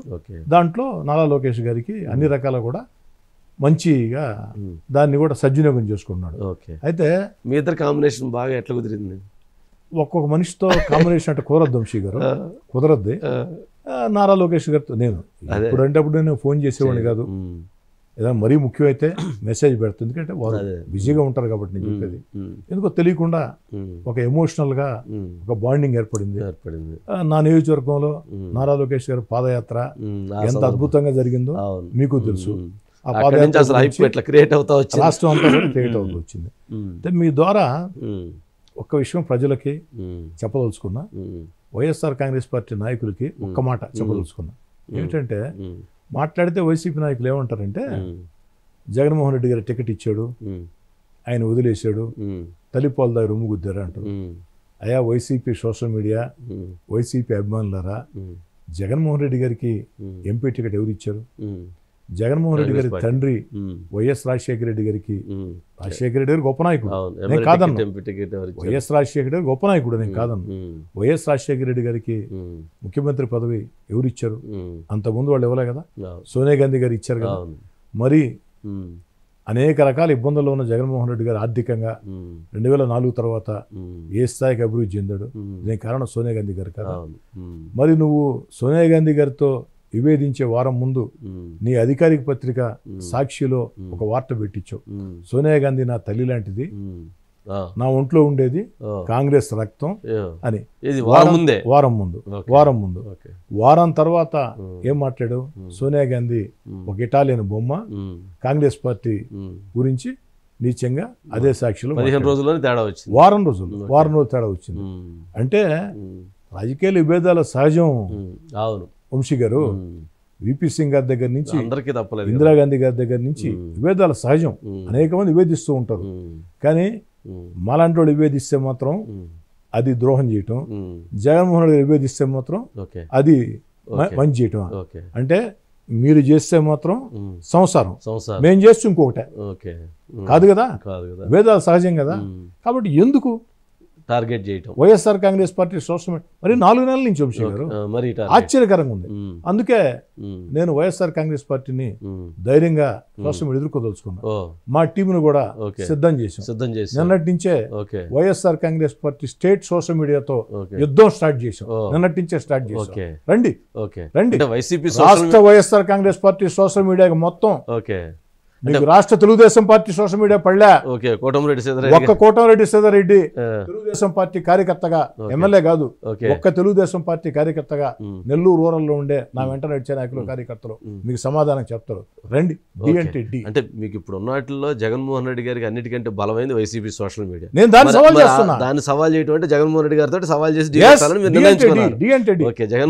నేను కూడా చాలా విషయాలు ఎప్పుడు కూడా హుందాగా మాట్లాడేవాడిని విషయం. కానీ ఇటీవల కాలంలో జగన్ గారి భాష ఉన్న తర్వాత కొన్నిసార్లు కట్టుబాటు తప్పటం లేదు. నేను అడుగుతున్నాను, ఈ దేశంలో చంద్రబాబు గారిని వ్యతిరేకించే వ్యక్తులు కూడా ఆయన రాజకీయ అనుభవాన్ని గుర్తిస్తారా లేదా? దేశంలో ఉండే సీనియర్ రాజకీయ నాయకుడు, సమర్థ రాజకీయ నాయకుడు. నీ వయసు ఎంత జగన్ రెడ్డి గారు, బాబు గారి వయసు ఎంత? నెల్లూరుకు వస్తే చంద్రబాబు నాయుడు గారు నువ్వు బాయిలో దూకు అంటాడు. నేను అడిగా, దూకాల్సింది బాబు గారు కాదు, నువ్వు దూకాలి జగన్మోహన్ రెడ్డి అని చెప్పాను. మొట్టమొదటిసారి ఏకవచనంతో సంబోధించా. నేను చెప్పేది ఏంటంటే, అవతల వ్యక్తి ధర్మయుద్ధం చేస్తే నేను ధర్మయుద్ధం చేస్తా. నువ్వు ఉచ్చి నిత్యాలు మరిచి మాట్లాడితే నీదైన రీతిలో నీకు సమాధానం చెప్పుకుంటే, సమాధానం చెప్పుండే వంశీ గారు, చంద్రబాబు నాయుడు గారు, లోకేష్ గారు చేతులు కట్టేశారు, సంఖ్యలు వేశారు చేతులకి, కాబట్టి చేయలేం పరిస్థితి. కానీ దీని ఎవరో కాదన్నారు కదా, మీ సోషల్ మీడియా నన్ను లక్ష్యంగా చేసుకుంది, ఉచ్చి నిత్యాల మాట్లాడుతుంది. మహా టీవీ ద్వారా వంశీ గారి సమక్షంలో ఆంధ్రప్రదేశ్ వైఎస్ఆర్ కాంగ్రెస్ పార్టీ సోషల్ మీడియాని సవాల్ విసురుతున్నా. నిన్నటి నుంచే మీతో యుద్ధం ప్రారంభించా. మీకు రాష్ట్ర Telugu Desam party social media బళ్ళా, Telugu Desam party బళ్ళా, ఓ తెలుగుదేశం పార్టీ కార్యకర్తగా, నెల్లూరు రూరల్ శాసనసభ్యుడిగా నేను నా వెంట నడిచే నాయకులు కార్యకర్తలే మీకు సమాధానం చెప్తాం. ఆ పోరాటం ఎలా ఉంటుందో చూపిస్తానంటారు. ఓకే, జగన్మోహన్ రెడ్డి గారితో కోటమిరెడ్డి శ్రీధర్ రెడ్డి గారు డి అంటే డి అనబోతున్నారు. ఆయన వేసేయాలి, చంపేయాలి, కోట్లు డబ్బులు వస్తాయి అని చెప్పని ఆల్రెడీ రౌడీ షీటర్ల గ్యాంగ్ ఒక స్కెచ్ వేసి డిస్కషన్ చేస్తుంది. మరలా మీరు జగన్మోహన్ రెడ్డి గారితో డి అంటే డి అనబోతున్నారు. అంటే ఏంటి, సవాల్ విసిరి యుద్ధానికి వెళ్ళబోతున్నారా? యుద్ధంలో మిగులుతారనుకుంటున్నారా? ఒకటి వంశీ గారు, జగన్మోహన్ రెడ్డి గారు ముఖ్యమంత్రిగా ఉన్న వేళే 16 నెలలే సవాల్ విసిరి వీధుల్లోకి వచ్చి పోరాటాలు చేశాం. అది స్ట్రైట్ ఫైట్. ఎస్. ఇది బ్యాక్ స్టాపింగ్. ఇది బ్యాక్ స్టాపింగ్. ఎట్లా? ఎస్, పోరాటం చేస్తా. ఓకే, నాకు యుద్ధ విద్యలు తెలుసు. ఓకే, విఆర్ కళాశాల విద్యార్థిగా, ఓకే, ఏబీవీపీ కార్యకర్తగా, ఏబీవీపీలో శిక్షణ చాలా కఠినంగా ఉంటుంది. జీవితంలో సంక్షోభాలని ఎలా ఎదుర్కోవాలా, ప్రజా ఉద్యమాల్ని ఎలా నిర్మించాలా, రాజకీయాలు ఏ విధంగా చేయాలా, విద్యార్థిగానే ఏబీవీపీ శిక్షణ ఉంది. ఆ యొక్క శిక్షణతోనే ఇంతకాలం ఆ నెల్లూరు జిల్లాలో పెద్ద పెద్ద రాజకీయ కుటుంబాలతో, వేల కోట్ల కోటీశ్వరులతో, ఒంటరిగా నా వెంట నడిచే నాయకులు కార్యకర్తలతో కలిసి సామాన్య మధ్యతరగతి కుటుంబాల ఆత్మగౌరవానికి ప్రతిరూపంగా ఇక్కడ దాకా వచ్చాం. ఖచ్చితంగా ఇందాకే మీకు చెప్పా, నేను ప్రాణాలంటే లెక్కలేదు వంశీ గారు అనే మాట నేను చెప్పలేదు. ఖచ్చితంగా బతుకు పోరాటం. కానీ ఒకటి నాకు ఇష్టం, ప్రశ్నిస్తే శత్రువు అవుతారు, అణిగిమణిగి ఉంటే బానిస అవుతారు. బానిస అవటం కంటే ప్రశ్నించి శత్రువుగా ఉండటం మేలు. కాబట్టి వైఎస్ఆర్ కాంగ్రెస్ పార్టీ ఏదో చేస్తుందని భయపడి నా ఇంట్లో నేను ఉండలేను. ఒకటి వంశీ గారు, నాకు 2 బాధ్యతలు ఉన్నాయి. ఒకటి, తెలుగుదేశం పార్టీ శాసనసభ్యుడిగా నాకు చంద్రబాబు గారు అవకాశం ఇచ్చారు, లోకేష్ గారు అవకాశం ఇచ్చారు, అన్ని రకాల మద్దతు ఇచ్చారు. ఆ తెలుగుదేశం పార్టీ శాసనసభ్యుడిగా నా పార్టీకి అండగా నిలవాల్సిన బాధ్యత ఒకటి నాకుంది. రెండోది, ఒక కసి, ఒక కోపం నన్ను లక్ష్యం చేసుకొని టార్గెట్ చేస్తూ వైఎస్ఆర్ కాంగ్రెస్ పార్టీ చేస్తున్న తీరు. అందుకే యుద్ధం ప్రారంభిస్తానని చెప్పటం లేదు, నిన్నే ప్రారంభించాం, ఇంకా ప్రారంభిస్తాం. రాబోయే రోజుల్లో ఇంకా తీవ్రంగా మాట్లాడు, ఎక్కడిదాకైనా వెళ్ళొచ్చు, ఎందాకైనా వెళ్ళొచ్చు, ఎంత దూరం వెళ్ళవచ్చు. ఆ యుద్ధంలో నేను గెలుస్తానా, వీర మరణం పొందుతానా, వీరుని అవుతానా, అది కాలం నిర్ణయిస్తుంది, భవిష్యత్తు నిర్ణయించబోతుంది. కానీ యుద్ధానికి సిద్ధం. అంటే 2019 నుంచి 24 వరకు, అంటే మీరు ఒక 16 నెలలు బయటకు వచ్చారు. కానీ ఆ టైంలో జరిగినటువంటి స్కామ్స్లో, లేకపోతే ఆ టైంలో జరిగినటువంటి ఘోరాల్లో మీకు తెలిసి ప్రజలకు తెలియనటువంటివి, ఇప్పుడున్న ప్రభుత్వానికి కూడా తెలియనటువంటివి ఏమైనా ఉంటే చెప్పగలుగుతారా? ఆ టైంలో జరిగిన స్కాములన్నీ కూడా దాదాపుగా అన్నీ వచ్చినాయి. ఇంకా రానిదే, బియ్యం దగ్గర నుంచి, మైనింగ్ దగ్గర నుంచి, ఇసుక దగ్గర నుంచి, గ్రావెల్ దగ్గర నుంచి, లిక్కర్. వంశీ గారు, మిగతా ఒక ఎత్తు ఆర్థిక దోపిడీ, ప్రజా సొత్తు దోపిడీ చేయడం. కానీ లిక్కర్ స్కామ్ ఉందే, వేల కోట్ల అవినీతి ఒకటే కాదు అక్కడ, అది సెకండరీ. కొన్ని కోట్ల మంది ప్రాణాలకి, కొన్ని కోట్ల మంది ఆరోగ్యాన్ని ఇబ్బంది పెట్టే రీతిలో నీ డబ్బు సంపాదన కోసం, జగన్ రెడ్డి గారి డబ్బు సంపాదన కోసం, జగన్ రెడ్డి గారి దురాశ కోసం కొన్ని కోట్ల మంది ప్రాణాలని పణంగా పెట్టే రీతిలో కల్తీ మద్యం, ఆ కల్తీ మద్యం దాగి ఎన్ని వేల మంది చనిపోయారు, ఎన్ని లక్షల మంది ఆరోగ్యాల్ని ఇబ్బంది పడ్డాయి, ఎన్ని లక్షల మంది హాస్పిటల్ పాలై లక్షల ఖర్చు పెట్టుకున్నారు. ఈ ఉసురు జగన్ రెడ్డి గారు అంటే తాగకుండా పోతుందా? మీరెంత అవినీతి చెబుతున్నారు. జనవరి 2వ తారీఖు 2023న అన్న ఒక్క అవినీతి ఒక్క రూపాయి, అదే శ్రీధర్ ఒక్క రూపాయి అవినీతి జరిగిందా మన ప్రభుత్వంలో అంటే ఏమనిపించింది గుండె? అంటే నేను ఊహించిన జగన్మోహన్ రెడ్డి కరెక్ట్ గానే ఉన్నాడు, ఆయన అట్లాగే ఉన్నాడు, ఏం లేదు, ఓకే, మార్పు ఏం లేదు ఓకే అని అనుకున్నాను.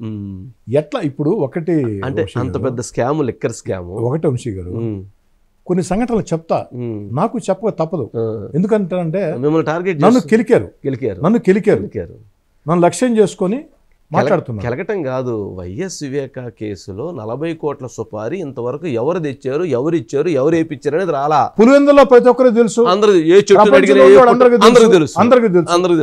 తెలుసు. కానీ ఇప్పుడు మీ సబ్జెక్ట్ లో కూడా కోట్లు ఇస్తా ఉన్నాడు, ఎవరు తెలవట్లా. ఇంకొకటి, ఈ దేశంలో అటక్ నుంచి కటక్ దాకా, కాశ్మీర్ నుంచి కన్యాకుమారి దాకా ఎక్కడికైనా సిబిఐ వాళ్ళు పోయి వెనక్కి వచ్చారా?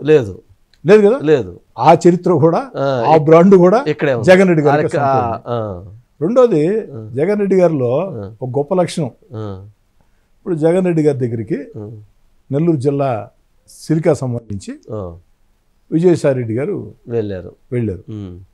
నెలకి 20 కోట్ల రూపాయలు ఇచ్చేటట్టు ఇస్తాము అని అన్నారు. ఒక నెల జరిగింది. మితిన్ రెడ్డి గారు వెళ్ళారు. నెక్స్ట్ కాగితం తీసుకొని లెక్కలేసి చూపించి 20 కోట్లు కాదు, నేను 35 కోట్లు ఇస్తాను అన్నాడు. వెంటనే సాయిరెడ్డి గారిని పిలిచి, మితిన్ రెడ్డి 35 కోట్లు ఇస్తాను అంటున్నాడు, అతనికి ఇచ్చేద్దామని. సాయిరెడ్డి ఏం చేశాడు, వెంటనే కాదు అదేదో నేనే ఇస్తాను, 30 నేనే ఇస్తాను అనే పరిస్థితి. అంటే ఎక్కడా కూడా మాట దప్పనం, మడవ దప్పనం అంటాడు కదా. ఒక్కటి వంశీ గారు, మన కాడికి ఎవరైనా వచ్చారు, ఒక సహాయం అడిగారు, సాయం చేసిన దానికి వాళ్ళు వ్యాపారస్తులు అయితే మనకు ఏదైనా సాయం చేస్తా ఉన్నారు, ఓకే. తీసుకోకుండా చేస్తే వెళ్ళండి, గుడ్. లేదు తీసుకొని చేసినా సంతోషం. కానీ చేసిన తర్వాత ఇంకా వ్యాపారంతో నీకేం సంబంధం? మళ్ళీ పక్క రోజు అదే పరిస్థితి. ఇసుక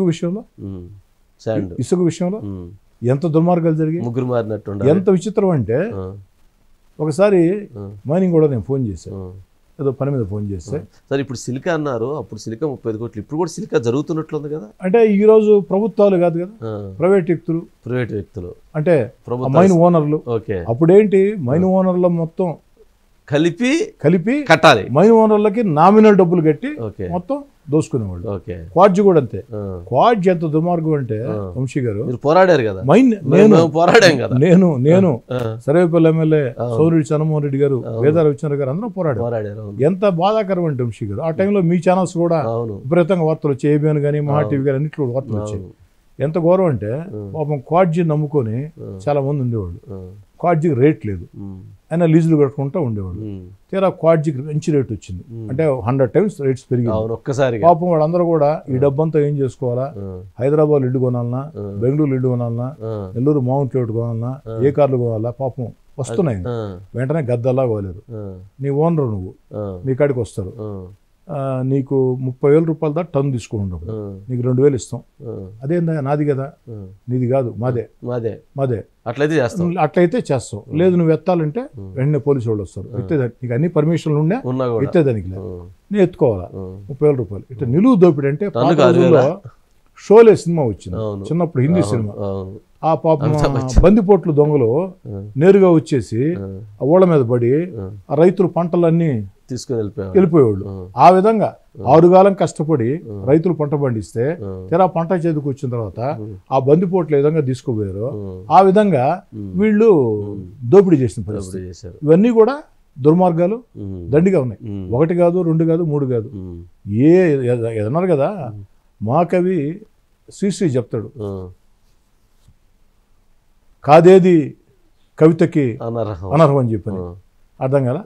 ఆ విధంగా అనేక రకాల దోపిడీల్లో ఈ విధంగా కూడా ఉంటుందా అని ఆలోచన, ఇట్లా కూడా చేయొచ్చా? 1 కాదు, 2 కాదు, 3 కాదు.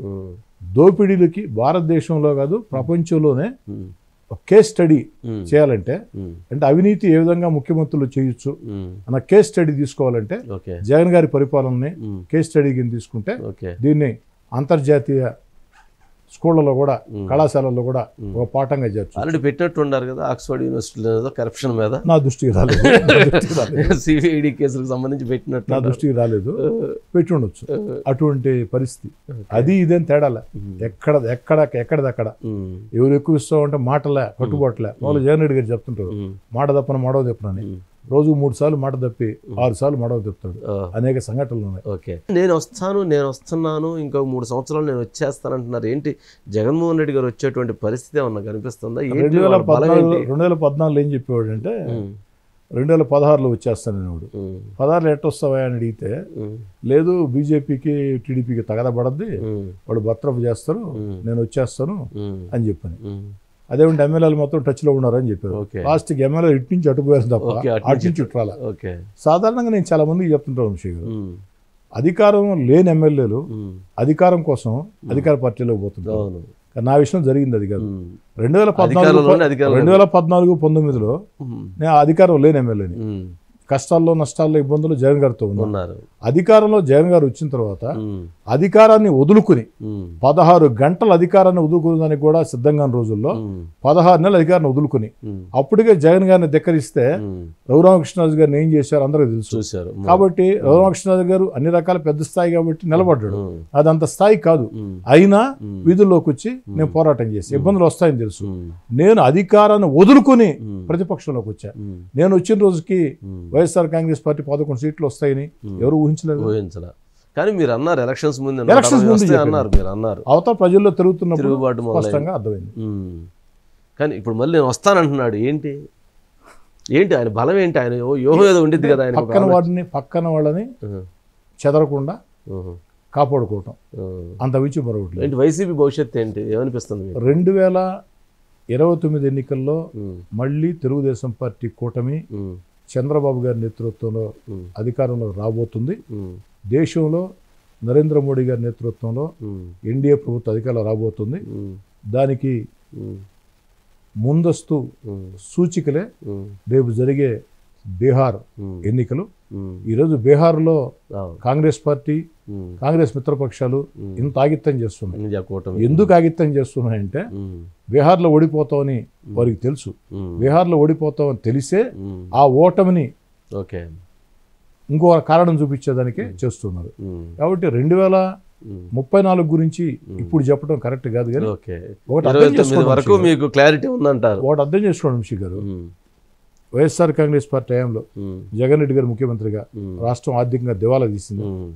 ఆర్థికంగా దివాలా తీసిన రాష్ట్రంలో ఈరోజు చంద్రబాబు నాయుడు గారు ఒక పక్క సంక్షేమాన్ని కొనసాగిస్తున్నారు, మరో పక్క అభివృద్ధి కార్యక్రమాలు చేస్తున్నారు, ఇంకో పక్క ఎన్నికల్లో ఇచ్చే హామీల్ని ఒక్కొక్కటి నెరవేర్చుకుంటూ వస్తున్నారు.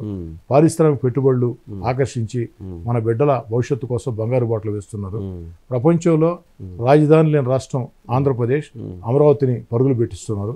ఆంధ్రప్రదేశ్ దిశ మార్చే పోలవరం పరుగులు పెట్టిస్తున్నారు. అన్నిటికీ మించి ఒక్కటి గుర్తుంచుకోండి, 25 ఏళ్ల ముందు చంద్రబాబు నాయుడు గారు కంప్యూటర్లు అంటే మనలాంటి వాళ్ళందరూ ఏమనుకున్నాం, కంప్యూటర్లు కూడి పెడతాయా, కంప్యూటర్లు కూడు పెట్టే కుటుంబాల దిశ మార్చి బంగారు బాటలు వేశాయి. ఇదో ప్రపంచం అంతా క్వాంటం వ్యాలీ అంటూ ఉంది. మరి ఈ దేశంలో ఏ ముఖ్యమంత్రి కలదలుచుకోక ముందే ముందస్తు చూపుతో ఆనాడు కంప్యూటర్స్ ముందుగా ఏ విధంగా దానికి మంచి బాటలు వేశాడో, దానివల్ల ఆంధ్రప్రదేశ్లో తెలంగాణ తెలుగు రాష్ట్రాల్లో ఏ విధంగా విద్యార్థులు ఉన్నత స్థానాల్లో ఉన్నారు. ఈరోజు క్వాంటం వ్యాలీ అంటూ చంద్రబాబు గారు ముందుకు సాగుతున్న తీరు రాబోయే 2-3 తరాలను మారుస్తుంది. మరి ఎన్నికల్లో ఇన్ని హామీలు ఇచ్చారు, ఏది నెరవేర్చలేదు? పెన్షన్ నెరవేర్చలేదా? గ్యాస్ సిలిండర్ నెరవేర్చలేదా? తల్లికి వందనం నెరవేర్చలేదా? రైతులకి సాయం నెరవేర్చలేదా? రైతులకి మన మహిళలకి ఉచిత బస్సు చెప్పింది కొన్నే, కానీ ఈరోజు అంతకు మించి చేయటం లేదా? కాబట్టి ప్రజలు కూడా చక్కగా అర్థం చేసుకుంటూ ఉన్నారు. ఎందుకంటే ఒక్కటి నేను వైఎస్ఆర్ కాంగ్రెస్ పార్టీకైనా తెలుగుదేశం పార్టీ వ్యతిరేక వ్యక్తులకి ఒక మాట చెప్తున్నా, ఒక రాజకీయ పార్టీ ఎన్నికల్లో ఒక మేనిఫెస్టో ఇచ్చిందంటే అది పక్క రోజు అమలు జరుగుతుందని కాదు. 5 ఏళ్ల పదవీ కాలంలో అవన్నీ చేసి చూపిస్తామని. మరి 14 నెలల్లోనే ఇన్ని చేశారంటే మిగతా కూడా చేస్తారు. అదృష్టం కొద్ది కేంద్రంలో నరేంద్ర మోడీ గారి ప్రభుత్వం ఉంది. వారు చంద్రబాబు గారితో, పవన్ కళ్యాణ్ గారితోనే కాకుండా నారా లోకేష్ గారితో ప్రత్యేకంగా ప్రోత్సహిస్తున్నారు. ఉజ్వల భవిష్యత్తు ఉంటుంది. చాలా చక్కగా చంద్రబాబు నాయుడు గారి కంటే బాగా చెప్పారు, బాగుంది.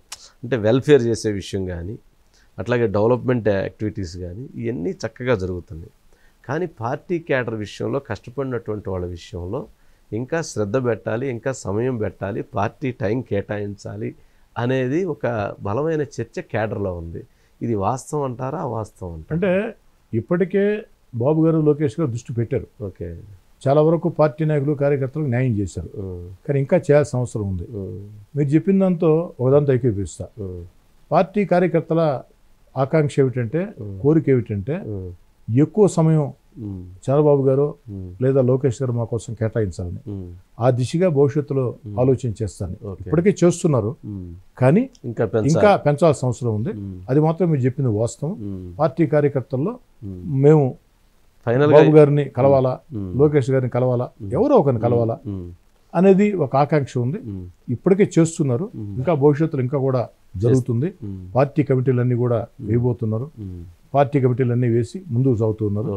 అంటే నా దృష్టిలో ఒకటే వంశీ గారు, రాజకీయ పార్టీ అధినేతలకి సలహాలు చెప్పేంత అనుభవం నాకు ఉందో లేదో నాకు తెలియదు, కానీ ప్రజల్లో ఉండే నాయకుడిగా నాకు తెలిసి ఎన్నికల రాజకీయాల్లో మనం ఉన్నప్పుడు సంక్షేమం, అభివృద్ధి కార్యక్రమాలు, ప్రభుత్వ విధాన నిర్ణయాలు ఇవన్నీ ఎంత ముఖ్యమో పొలిటికల్ మేనేజ్మెంట్ అంత ముఖ్యం. పొలిటికల్ మేనేజ్మెంట్ అనేది ఎన్నికల వేళ చేస్తానంటే కుదరదు. ఈ రోజు ప్రజల ఆలోచన ధోరణి మారిపోయినాయి. కాబట్టి ఈ పరిస్థితుల్లో ప్రజలు చాలా వేగవంతంగా ఆలోచన చేస్తున్నారు. నిరంతరం పొలిటికల్ మేనేజ్మెంట్ ఉండాలా. పొలిటికల్ మేనేజ్మెంట్ ఉంటేనే ఆ యొక్క సంక్షేమం, అభివృద్ధి కార్యక్రమాలు లేదా భవిష్యత్ రాష్ట్రం కోసం చేసే ఆలోచనలు, ప్రభుత్వ నిర్ణయాలు ఇవన్నీ కూడా ఫలిస్తాయి. పొలిటికల్ మేనేజ్మెంట్ అవసరం. ఇది ఒక్క చంద్రబాబు నాయుడు గారికి మనం చెప్పాల్సిన అవసరం లేదు, కానీ వారికి తెలుసు ఆ విషయం. కానీ రాష్ట్రంలో ఉండే తెలుగుదేశం పార్టీ కోట ఎమ్మెల్యేలందరికీ, నాకంటే సీనియర్లు ఉండేవాళ్ళు ఉంటారు, తెలిసిన వాళ్ళు ఉంటారు, తెలియని వాళ్ళు అందరికీ చెప్తున్నా, పొలిటికల్ మేనేజ్మెంట్ ఇంపార్టెంట్. కార్యకర్తలను కాపాడుకోండి. జెండా మోసేది కార్యకర్త, కష్టం చేసేది కార్యకర్త, అధికారం లేకుంటే పోరాటాలు చేసేది కార్యకర్త. నాయకుడు ఎన్నికల్లో వీధుల్లోకి వస్తే ఆ నాయకుడి జన సమీకరించేది కార్యకర్త. ఆ కార్యకర్త ఈరోజు అధికారంలో మనం ఉన్నాం కాబట్టి రకరకాల ఆలోచనలు ఉంటాయి. కొంతమంది ఆర్థికంగా మేము కాస్త మా కుటుంబాలు బలంగా కావాలని కోరుకుంటారు, తప్పు లేదు. కొంతమంది రాజకీయ గౌరవం కోరుకుంటారు, తప్పు లేదు. కాబట్టి ఎన్నికల్లో ఎవరైతే మన కోసం పనిచేశారో, ఎన్నికలు అయిన తర్వాత అధికారం వచ్చిన తర్వాత చేరిన వాళ్ళు ఉంటే వాళ్ళకి ఇవ్వాల్సిన కనీసపాటి మర్యాద ఇవ్వండి తప్ప వారికి అవకాశాలు ఇవ్వద్దు. ఎన్నికల ముందు ఎవరైతే కష్టం చేశారో, అనేక సంవత్సరాలుగా తెలుగుదేశం పార్టీని నమ్మి, కూటమిని నమ్మి ఎవరైతే పనిచేస్తున్నారో, అది మిత్రపక్షాలు జనసేన, బీజేపీ అందరితో ఎక్కడిక్కడ అన్ని చంద్రబాబు గారు చేయాలంటే సాధ్యం కాదు. ప్రతి శాసనసభ్యుడు నియోజకవర్గంలో ఈరోజు ఎమ్మెల్యేలు అయ్యామంటే చంద్రబాబు నాయుడు గారి ఫోటో, ఎన్టీఆర్ గారి ఫోటో, లోకేష్ గారి ఫోటో, కూటమి, అదే కార్యకర్తల కష్టం. కాబట్టి మన నియోజకవర్గాల్లో ఎన్నికలు అయిపోయినాయి, నేను ఎమ్మెల్యేని అయిపోయినా నాకేముంది, నేను దైవం సంభూతుని అనుకుంటే కుదరదు. అలా దైవం సంభూతులు అనుకున్న వ్యక్తులు జగన్మోహన్ రెడ్డి గారు 151 స్థానాల నుంచి 11 స్థానాలకు వచ్చారు. చంద్రబాబు గారు చేస్తున్న కష్టం, లోకేష్ గారు చేస్తున్న కష్టం, దాన్ని ప్రతి ఎమ్మెల్యే కూడా ఇంకా కష్టం చేయాలా, దాన్ని స్ఫూర్తిగా తీసుకోవాలా. కార్యకర్తలు గుర్తించండి. రేపు జరిగే స్థానిక ఎన్నికల్లో కూడా కౌన్సిలర్లైనా, కార్పొరేటర్లైనా, ఎంపీటీసీలైనా, జడ్పీటీసీలైనా, చైర్మన్లైనా, మేయర్లైనా, ఎంపీపీలైనా కష్టం చేసిన కార్యకర్తలనే పెట్టండి. ఎన్నికల తర్వాత వచ్చిన వ్యక్తులకి కొంతకాలం రాజకీయంగా అవకాశం ఇవ్వవద్దు. వారికి ఏదైనా పనులు కావాలంటే చేసి పెట్టండి. భవిష్యత్తులో మళ్ళీ ఒక ఎన్నికల్లో వాడు చేసిన తర్వాత అప్పుడు వాళ్ళ గురించి ఆలోచన చేయండి.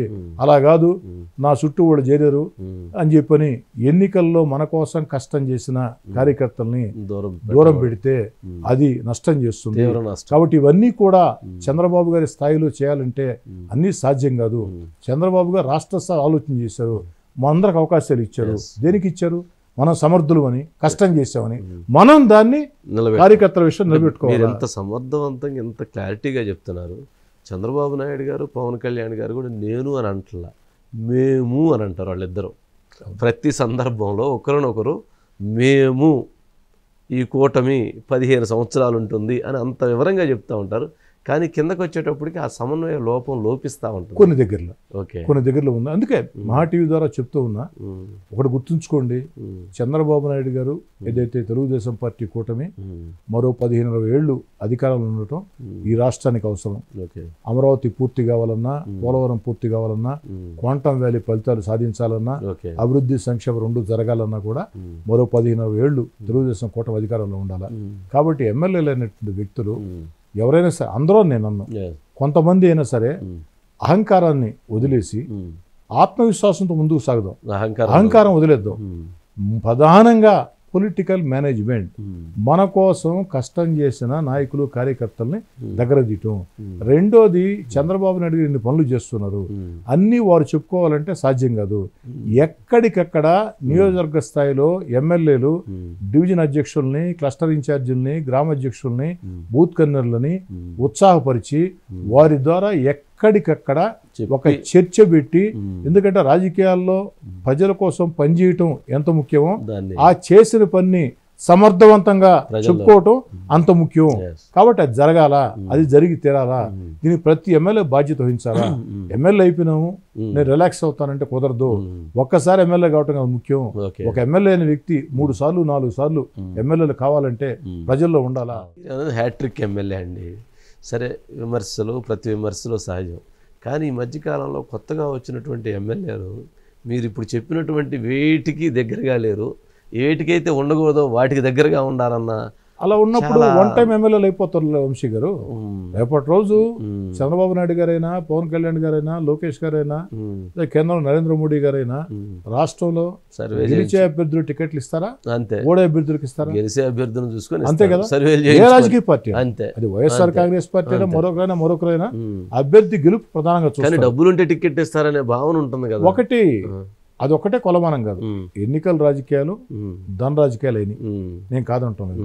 అదొకటే కొలమానం కాదు.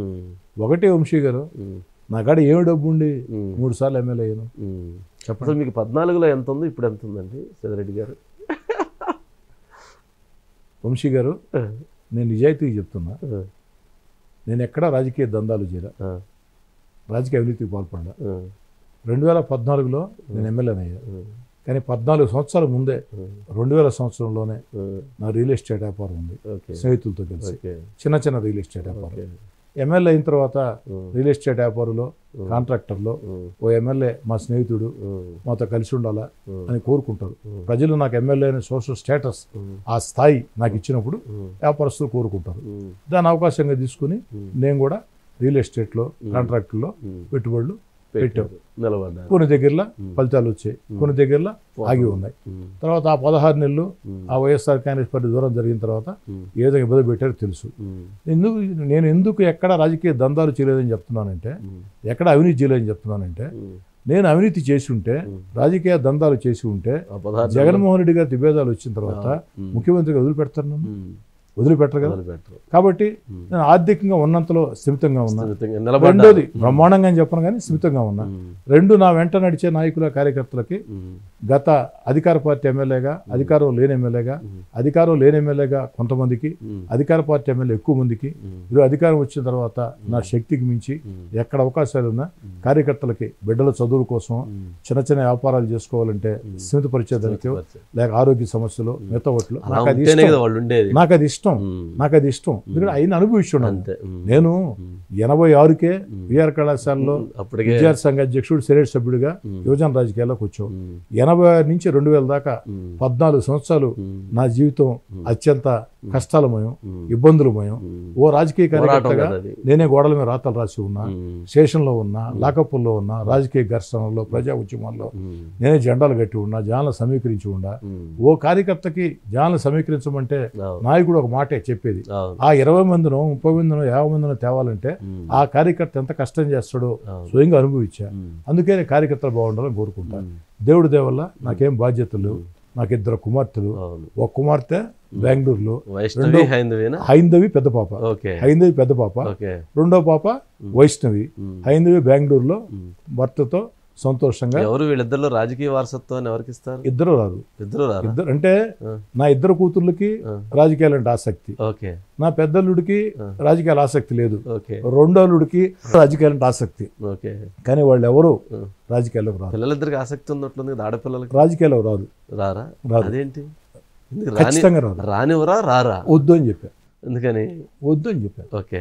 వద్దమ్మా అని చెప్పా. ఈ పరిస్థితులు, ఈ రాజకీయాలు చూసిన తర్వాత ఈ బాధలు, ఈ కష్టాలు నా అర్థమైంది. కుటుంబంలో రాజకీయాల్లో నా ఆకాంక్ష నా తమ్ముడు కోటమిరెడ్డి గిద్దరెడ్డిని ఎమ్మెల్యేగా చూడాలని, వాడు నాకంటే మంచి పేరు తెచ్చుకోవాలని బాగా కష్టపడుతున్నాడు. ఇప్పటి నుంచి కాదు, అనేక సంవత్సరాలుగా. కానీ గిరిధర్ రెడ్డి గారి విషయంలో మీ అంత లౌక్యం లేదంటారే. అంటే వయసు తక్కువ, వారు విద్యార్థి అయిన తర్వాత వ్యాపారంలో ఉన్నాడు. తర్వాత నా రాజకీయ ఎదుగుదలలో నా గాడ్ ఫాదర్లు ఎవరు లేరు వంశీ గారు. నా రాజకీయ ఎదుగుదలలో నా వెంట నడిచే నాయకులు, కార్యకర్తలు, స్నేహితులు చాలా సహాయం చేస్తున్నారు. వారి కష్టం ఉంది. 16 నెలలు తన జైల్లో పెట్టినట్టున్నారు కదా. 1-2 కేసుల్లో ఇబ్బంది పెట్టి బెయిల్ తెచ్చాం. ఓకే. నన్ను కూడా కేసులు పెట్టాను, బెయిల్ తెచ్చాం. జైలుకి అయితే పోలా 16 నెలలు ప్రయత్నించారు కానీ కుదరలా, ఎక్కడ దొరకలా. వాడిని ఇబ్బంది పెట్టాలని చూసే గిరిని కూడా. అయితే ఏదైతే ఇందాక మన మాటల మధ్యలో వచ్చింది ఏంటంటే, నా స్నేహితులు సహకారంతో పాటు, కార్యకర్తల సహకారంతో పాటు, నా ప్రతి అడుగులో నా తమ్ముడు కోటమిరెడ్డి గిరిధర్ రెడ్డి కష్టం ఉంది. వంశీ గారు చెప్పొచ్చో లేదో తెలీదు, చెప్తా 2 విషయాలు మర్చిపోకుండా గుర్తు చేయండి. రెండో విషయం కూడా ఏంటంటే, తొలి విషయం ఏంటంటే 1999 ఎన్నికల్లో రాజశేఖర రెడ్డి గారు పిసిసి అధ్యక్షుడు, కోట్ల విజయభాస్కర్ రెడ్డి గారు మాజీ ముఖ్యమంత్రి, ఆయన సన్నిహితుడు. వి హనుమంతరావు గారికి సన్నిహితుడు. రాజశేఖర రెడ్డి గారితో ఏంటంటే నెదురుమల జనార్దన్ రెడ్డికి వ్యతిరేకంగా ఆ జిల్లాలో వైఎస్ రాజారెడ్డి గారు, వైఎస్ రాజశేఖర రెడ్డి గారితో నడిచిన వ్యక్తిని, జనార్దన్ రెడ్డికి వ్యతిరేకంగా. ఆ సమయంలో అందరు నేను టికెట్ ఇవ్వమని అడిగా. 99లో విజయభాస్కర్ రెడ్డి గారు ఓకే అన్నారు. రాజశేఖర రెడ్డి గారు నెల్లూరు జిల్లా, నేను జోక్యం చేసుకున్నాను, జనార్దన్ రెడ్డి గారు ఇష్టం అన్నారు. నెదురుమల గారితో నాకు విభేదాలు, వారు నాకు అవకాశం ఇవ్వరు. సరే ఢిల్లీకి వెళ్ళాల. పిసిసి కమిటీ మొత్తం 30 అప్లికేషన్లు దాకా పడ్డాయి. పిసిసి కమిటీ ఒక 6 మంది 7 మందిను సజెస్ట్ చేసింది. స్క్రీనింగ్ కమిటీ కూడా ఇద్దరిని సజెస్ట్ చేసింది, ఆన వివేకానంద రెడ్డి, నన్ను ఇద్దరిని. అటని ఢిల్లీకి పోవాల్సి వచ్చింది. ఢిల్లీకి పోవాలంటే ట్రైన్లో పోయే స్థాయి నాది, వస్తామని చెప్తున్నా. మీరు అనొచ్చు ట్రైన్లో పోయే స్థాయి ఎలక్షన్ ఎలా ఫేస్ చేస్తామని. ధైర్యం, ఆత్మవిశ్వాసం, స్నేహితులు ఉన్నారు. మా తమ్ముడు ఆ రోజు హైదరాబాద్లో ఒక IVRCL కంపెనీలో ఎంప్లాయ్. మా తమ్ముడు ఫ్రెండ్ ఒక అతను రాను పోను ఫ్లైట్ టికెట్ తెచ్చాడు 99లో రాను పోను ఫ్లైట్ టికెట్. ఆ టికెట్ తీసుకొని రైలు ఎయిర్పోర్ట్కి పోయినాం. అప్పుడు ఎయిర్పోర్ట్ ఇప్పుడు మాదిరి కాదు, మన కోసం వచ్చిన వాళ్ళని కూడా లోపల దాకా అలౌ చేసేవాడు. మా జిల్లాలో ఉండే ఒక 2 పెద్ద నాయకులు, పేర్లు వద్దు కానీ, ఏం సారా ఎవరికి సెండ్ ఆఫ్ వచ్చావు అన్నాడు. ఎయిర్పోర్ట్ లో నేను ఫ్లైట్ ఎక్కేదానికి పోతే ఎవరికి సెండ్ ఆఫ్ వచ్చేదానికి అడిగాడు. అంటే ఫ్లైట్ ఎక్కే స్థాయి కాదు. లేదు నేనే వస్తున్నానన్నా అని చెప్పాను. అంత కష్టం తమ్ముడు. ఏమంటలేదు అంటే ఎంత పెద్ద నాయకులైనా నేనంటే కాస్త భయం.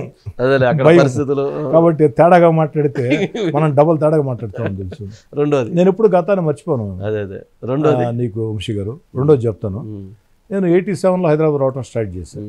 విద్యార్థి పూర్తి అయిన తర్వాత వి హనుమంతరావు గారితో యువజన రాజకీయాల్లో వి హనుమంతరావు గారితో ఉండేవాడు. వి హనుమంతరావు గారి ద్వారా వచ్చేవాడు. నాంపల్లి స్టేషన్ ఎదురుగా ఒక మడత మంచాల లాడ్జీ ఉండేది, రోజు 10 రూపాయలు. కుమార్రావు గారని ఇప్పుడు గాంధీ భవన్లో ఉంటారు. హనుమంతరావు గారికి ముఖ్యం, చాలా మంది నాయకులు ముఖ్యం, సీనియర్, ఇప్పుడు గాంధీ భవన్లో ఉంటారు కుమార్రావు గారని. కుమార్రావు గారికి తెలిసిన అతను, నాకు 5 రూపాయలకి ఇచ్చేవాళ్ళు ఆ లాడ్జీ. అక్కడ దిగేవాడు. తర్వాత కొంతకాలం తర్వాత లకడికా ఫుల్లో వెంకటేశ్వర లాడ్జీ 75 రూపాయలు, అక్కడ దిగేవాడు. నాకెందుకో ఇక్కడ బయలుదేరి వచ్చేటప్పుడు ఆ తర్వాత కొంత ఆర్థికంగా స్థిరంగా పోదాం. హైదరాబాద్ నేను చూడని హోటల్ లేదు. ఫలక్నామా ప్యాలెస్ కాడి నుంచి అన్ని చూస్తున్నాం, తాజ్ కాడి నుంచి అన్ని చూస్తున్నాం, మొత్తం హయత్ కాడి నుంచి అన్ని చూస్తున్నాం. సరే కొన్ని 100 సార్లు ఫ్లైట్లో చేసాం. అవసరమైతే స్పెషల్ ఏదైనా ఒక సందర్భంలో, రోజు కాదు కానీ అవసరం ఏదో సందర్భంలో ఉన్నారు. స్పెషల్ ఫైట్ పెట్టుకునే పరిస్థితి కూడా ఒకసారికి అదేలేండి. నాకుంది. కాబట్టి నాకు ఎందుకు కోరిక ఆ మడత మంచాల అర్జీలు తేదామని కుమారరావు గారికి ఫోన్ చేశారు. కుమార్ అన్న ఒక 4 days బ్యాక్, కుమార్ అన్న ఆ లాడ్జీ ఫోన్ నెంబర్ నాకు లేదు, ఇప్పుడు 8 సంవత్సరాలు 87లో బలవుడు కదా ఎందుకు గుర్తుకొచ్చింది అన్నాడు. ఏ లేదన్నా నా కష్టాలు కన్నీళ్లు బాధలకి ఆ గోడల సాక్ష్యము, అక్కడ దిగదామని అన్నా. 15 సంవత్సరాల ముందే అతను దాన్ని పగలగొట్టి షాపింగ్ కాంప్లెక్స్ కట్టాడు, ఆ హోటల్ లేదు. వెంకటేశ్వర అర్జీ నెంబర్ నా కాడ ఉంది, నా సెల్లో సెల్ ఫోన్ వచ్చింది లగడి కంపెనీలో. వెంకటేశ్వర అర్జీ ఫోన్ చేశారు, రెనోవేట్ కూడా చేస్తున్నారు, అక్కడ దిగదామని. అక్కడ దిగాం. చాలా మంది అడిగారు ఆశ్చర్యంగా, ఫోన్లు చేస్తారు కదా. నా కుమార్తె ఉంది హైదరాబాద్లో మై హోమ్ అంకురాలో, నా కుమార్తె ఉంది, అక్కడ కూడా దిగల. పాప అడిగింది ఏం డాడీ అని చెప్పాను. ఏ లేదమ్మా గతం మర్చిపోకూడదని కోరిక నాకు, ఇంకా గత జ్ఞాపకాలు గుర్తు చేసుకుందామని. 3 సార్లు ఎమ్మెల్యే ఏం కదా, ఏదన్నా అహంకారం పడద్దా, దాన్ని తగ్గించేద్దామని అని అన్నా. అది ఆడ కూడా దురదృష్టం ఏంటంటే ఉన్నా 1.5 రోజు ఉన్నా. ఈరోజు వినాయక నిమజ్జనం కాబట్టి లగడికి వాళ్ళు మొత్తం బ్లాక్ చేస్తారు, నేను బయట తిరగాల్సిన పరిస్థితి. అందుకని 1.5 రోజు అక్కడ ఉండి ఆ గోడల మధ్యలో ప్రశాంతంగా మూడుకొని పాత రోజులన్నీ గుర్తు తీసుకొని అక్కడి నుంచి మారి రాత్రి దస్పల్లాకి వచ్చాం. అంటే నాకు ఎప్పుడు గతం మర్చిపోవటం ఇష్టం ఉండదు వంశీగారు. చాలా మంది చెప్తారు నేను గోల్డ్ స్పూన్తో పుట్టా, మైసూరు మహారాజా కొడుకుని, గ్వాలియర్ మహారాజా కొడుకుని అని చెప్పాను. నేను చెప్పి గోల్డ్ స్పూన్తో పుట్టి ఒక స్థాయిలో ఉంటే గొప్పతనం ఏంది, కష్టాల్లో పుట్టి నీ కష్టంతో ఎదగాల, అంతే కదా. పాపం ఈ మధ్య మా Nellore rural YSR Congress party incharge నా మీద వచ్చే ఎన్నికల్లో పోటీ చేయబోయే అభ్యర్థి, అంటే నా మీద బాబు గారు అభ్యర్థులు నిర్ణయిస్తారు, తెలుగుదేశం మీద వైసీపీ నుంచి పోటీ చేసే అభ్యర్థి ఒక మాట అన్నాడు, పాల డబ్బా కోసం బిడ్డలకి డబ్బులు లేకుంటే స్నేహితుడి దగ్గర 100 రూపాయలు డబ్బులు తీసుకున్నాడు ప్రెస్ మీట్లో. నేను చాలా మంది నన్ను గట్టిగా మాట్లాడు అని చెప్పారు, మాట్లాడతానని చెప్పారు, ప్రెస్ మీట్ పెట్టారు.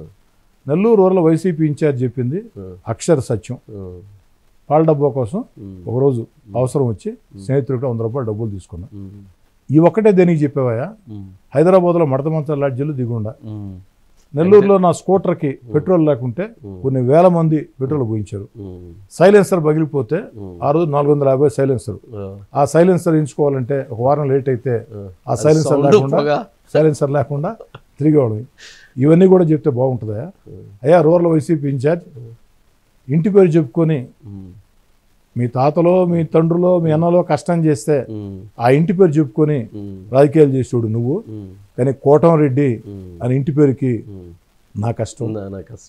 కోటంరెడ్డి అన్న ఇంటి పేరు రాజకీయంగా నెల్లూరు జిల్లాలో గాని రాష్ట్రంలో దానికి కోటంరెడ్డి సదారెడ్డి బ్రాండ్, ఇది నా కష్టం, మీ తాతల అన్నల కష్టం. అది ఆ విధంగా రాజకీయాలు చేయటం ఎవరైనా చేస్తారు, కష్టం చేసి వచ్చానని మాట్లాడి నాకు గతం మర్చిపోయి ఇష్టం ఉండదు. గతాన్ని గుర్తు చేసుకోవడం ద్వారా మనలో ఉన్నటువంటి ఎక్కడైతే అహంభావం ఉన్నా తగ్గిద్ది.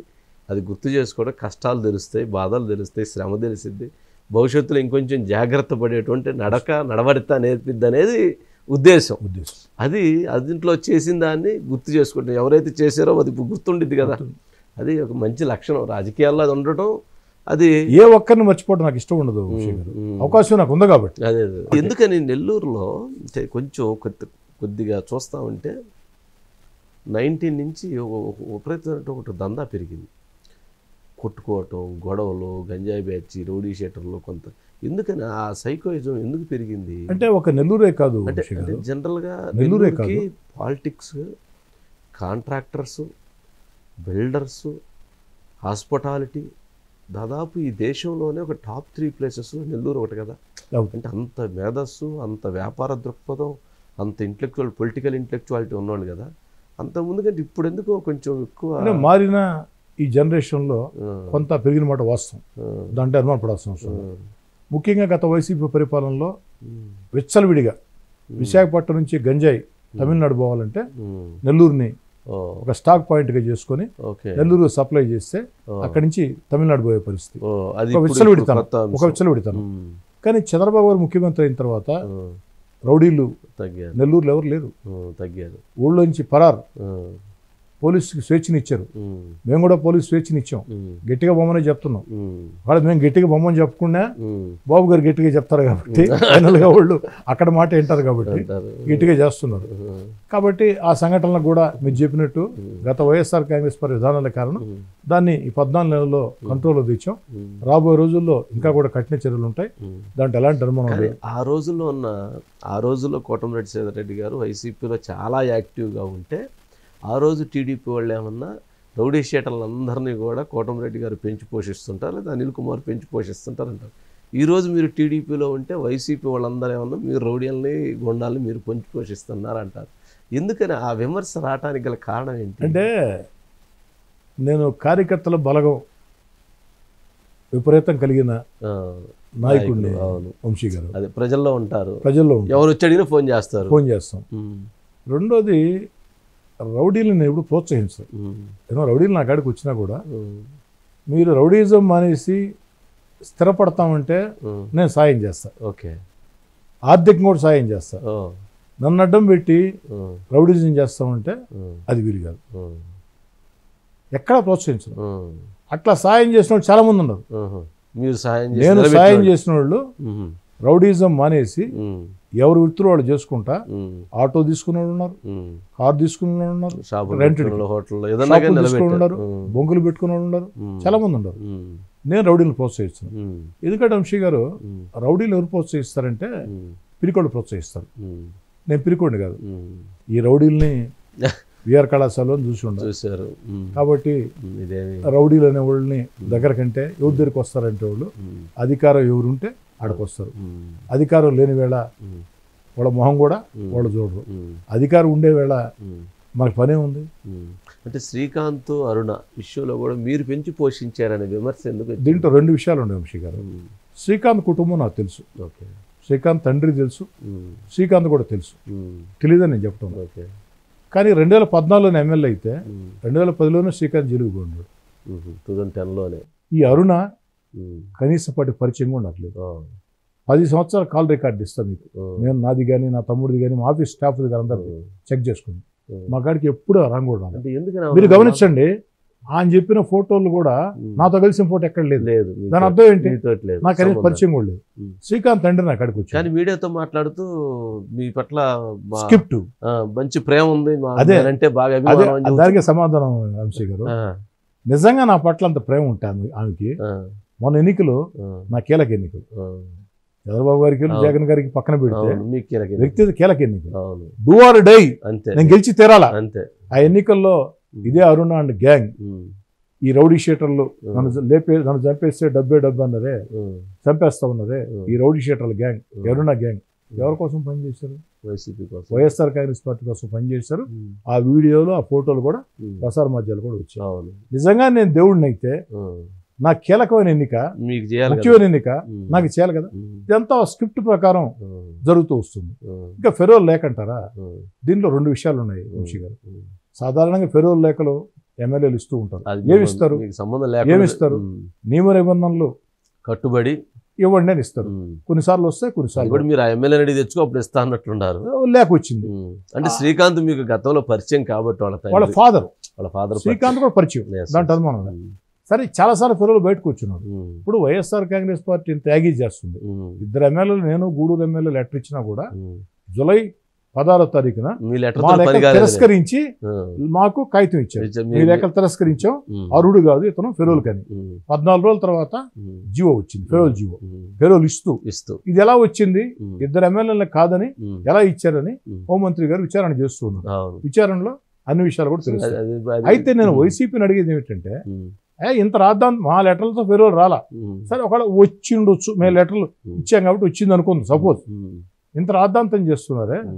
వైఎస్ఆర్ కాంగ్రెస్ పార్టీ అధికారంలో వేళ ఇదే చెవిరెడ్డి భాస్కర్ రెడ్డి, సూళ్ళూరుపేట ఎమ్మెల్యే, కొంతమంది మంత్రులు ఫెరోల్ లేఖలు ఇచ్చారా లేదా? ఇచ్చారు కదా. బయటికి తీసుకువచ్చారు లేదా? అందులో నేను అధికారం దూరంగా జరిగిన తర్వాత బయటికి తీసుకువచ్చారు లేదా? నేనేమి తప్పు అంటున్నా. ఎవరైనా మీరైనా నేనైనా లేఖలు అడిగితే ఇస్తాం. నేను ఆరోపణలు చేయాలంటే అయ్యా అధికారంగా దూరంగా జరిగిన తర్వాత ఆ శ్రీకాంత్ బయటికి తీసుకొని వచ్చారు, నన్ను లక్ష్యంగా చేసుకుని తీసుకొని వచ్చి ఆరోపణ చేయొచ్చు. అలా నేను చేయటం లేదు. ఇక్కడికి వచ్చారు, లేఖలు ఇచ్చారు, దాన్ని తప్పుపట్టాల్సిన అవసరం లేదు. అలా వచ్చిన తర్వాత మా లేఖలు తిరస్కరించిన 14 రోజుల తర్వాత ఫెరోలు ఇచ్చారు. ఇచ్చిన తర్వాత పత్రికల్లో, మహా టీవీలో, ఏబిఎన్లో, జ్యోతిలో వార్తలు వచ్చాయి, కొన్ని సంఘటనలు జరిగాయి. వెంటనే ఫెరోలు క్యాన్సిల్ చేశారు. ప్రభుత్వం కఠిన నిర్ణయం తీసుకుంది. మరి నిజంగా వీళ్ళు నా సేవలస్ట్ అయితే ఎన్నికల్లో ఎవరికి చేయాలి? అయినా మీరు అంత ప్రేమ ఉంటే దేవుడు ఎన్నికల్లో పోటీ చేస్తే దేవుడు చేయకుండా దేవుడు ఓడిపోవాలని తిరిగి ఇప్పుడు వచ్చి మా దేవుడు అంటే అంత స్క్రిప్ట్. ఇదంతా వైఎస్ఆర్ కాంగ్రెస్ పార్టీ పథకం ప్రకారం స్క్రిప్ట్. అయినా ప్రతి పాఠం రాజకీయ నేతకి గుణపాఠం అని, రాజకీయ నేతకే కాదు మనుషులకు కూడా ప్రతి పాఠం గుణపాఠం. ఎప్పుడు ఎంతో విద్యార్థులే, రాజకీయాలు సంస్థలు కాదు, ఎంతో విద్యార్థులే. వివాదం అయింది కాబట్టి ఇంతమంది నేను సమాధానం చెప్పాల్సి వచ్చింది. కాబట్టి నేను భవిష్యత్తులో 600 అయినా 106 అయినా ఫెరోల్ లేఖలు ఇవ్వను, ఏసీబీ లేఖలు కూడా ఇవ్వను. ఇప్పుడు ఏసీబీలో పట్టుకుంటారు, వాళ్ళని సస్పెండ్ చేస్తారు, కొంతకాలం రివోక్ చేస్తారు, వచ్చి ఎమ్మెల్యే లెటర్లు అడుగుతుంటాం, ఇస్తుంటాం. నియమ నిబంధనలు పరిశీలించి ఇవ్వండి అని చెప్పని వాడు మళ్ళీ పొరపాటు చేస్తే ఈ లెటర్ చూపించి మా నెత్తినంటే ఒక వర్గం భయం వేస్తుంది. వంశీ గారు ఎవరు తన ఫోటోలు దిగాలన్నా భయం వేస్తుంది. నా హైదరాబాద్ వచ్చాం, తిరుగుతున్నాం, అక్కడక్కడ ఫోటోలు అడుగుతున్నాం, భయం వేస్తుంది. ఎట్లా పోతే భయం వేసే పరిస్థితి.